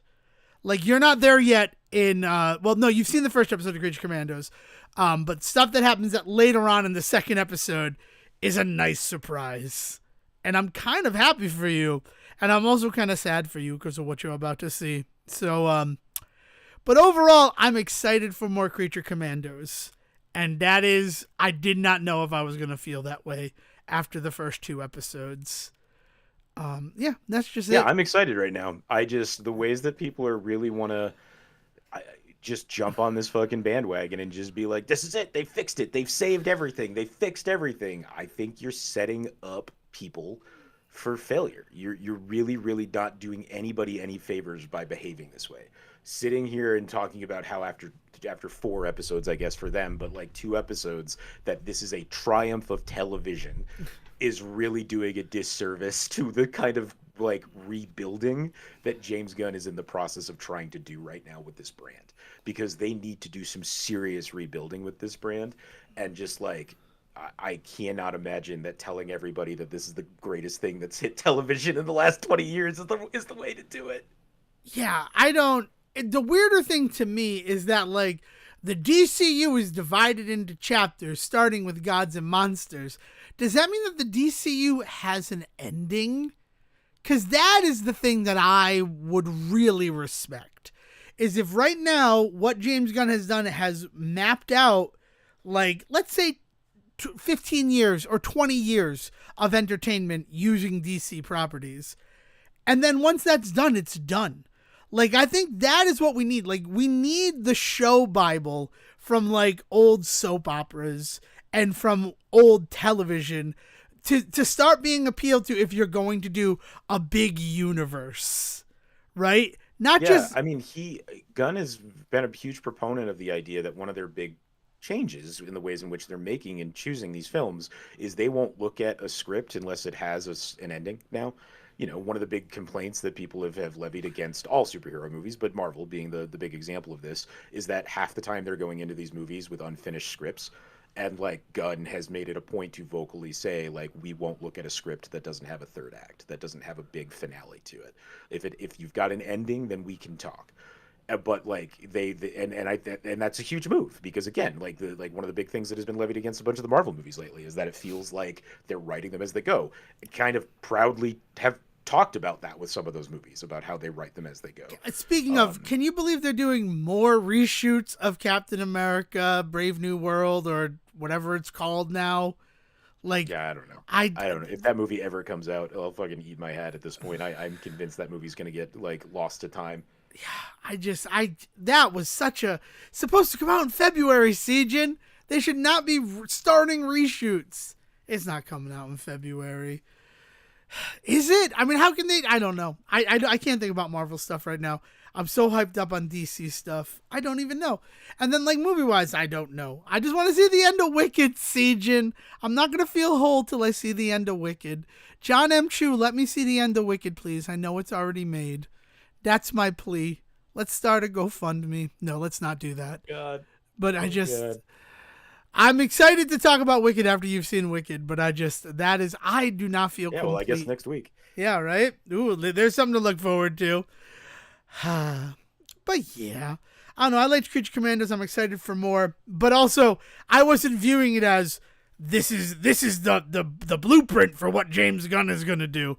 No, this is like the fun little TV show, right? Superman Legacy is where I'm going to have some idea, and even then, I can't think that forward anymore, right? That's one of the reasons why this Wicked thing is so, like, got me torn up inside, is because I don't want to be thinking about the movie I'm seeing a year from now. I want to focus on and enjoy what I have right now. And so many of the things that I have seen this year, that has been the case. Is like, I enjoyed it, and I don't need to worry about the homework to do something else. Deadpool and Wolverine. I wasn't thinking about what the next movie was going to be. I was focused on the fun of that. Yeah. So, I don't know. But I'm excited. Once there are 4 episodes of Creature Commandos, we will really dive into it. Mm-hmm. But if you're on the fence, I recommend watching the first 2. Like, I think that there's enough there. So, that's that. Anything else, Sejohn? I'm feeling like this was a good one. This was an innovative one. Perhaps this was the innovative report. Oh God. But no, not much else going on. Just getting ready for the holidays. Been doing my Christmas watching. We did Arthur Christmas last night. We did we've done a couple of different ones this week, so they're all kind of jumbled in my head. I have done excited to Oh, sorry. No. I've done 3 Wise Men and a Baby and 3 Wiser Men and a Boy. That has been the extent of my Christmas viewing. It's really fun to see the guy who played Dirks in Letterkenny not play the worst fucking human being in the world. Plus, being Erica's Aaron Kerplunk showed up in the sequel one, 3 Wiser Men and a Boy. But as much as I enjoyed my time with them, big reminder of why I tend to avoid the Hallmark holiday specials. Yeah. Oh yeah, we also did the Hot Frosty watch that everybody. I haven't done it yet. I think that we're doing that later today. So nice. Maybe Hot Frosty and Wicked next episode of the Say Report. Hide your kids. All right. So this has been this episode of the Say Report. Thank you so much for joining us. If you want to keep the conversation going, you can join us in our Discord. We got supplemental materials that we post there all the time, and there's a fun conversation. Also looking for group for Power Rangers Read a Rewind. If you're a part of that team, that there's going to be there as well. So invites to our Discord are available wherever we are on social media, which right now that is Facebook and X, formerly Twitter, which I do like that somebody asked Elon this week. Elon apparently asked somebody, do people call it X or do people call it X, formerly Twitter? Because everybody calls it X, formerly Twitter, right? It's like, I don't know they even call it that. I know more people that still just call it fucking Twitter more than anything, really. Yeah. Or as you tried to call it Zeets today. I was so mad at you, Sejohn. But yeah, so if you go there, you'll find an invite to the Discord server. It's very easy to join. Or if you're not on any of those social medias and you want a more personal invitation, you can send an email to thesayreport@gmail.com. Again, that's thesayreport@gmail.com. And we can send you an invitation that way, or we can just correspond that way. And if you want to send an email just for my eyes, Devon Decker, or his eyes, Sejohn Sarowick, just put our name in the subject line, and it will be distributed appropriately. Without any further ado, welcome to December, and William, please bring us home. Thank you for listening to the Say Report with your host Devon Decker and Sejohn Sarowick. Please follow the guys on Twitter and Facebook by searching for The Say Report, and you can always subscribe on your podcast channel so this is delivered straight to you and you can enjoy it every week. With apologies to your mother, we'll see you next time.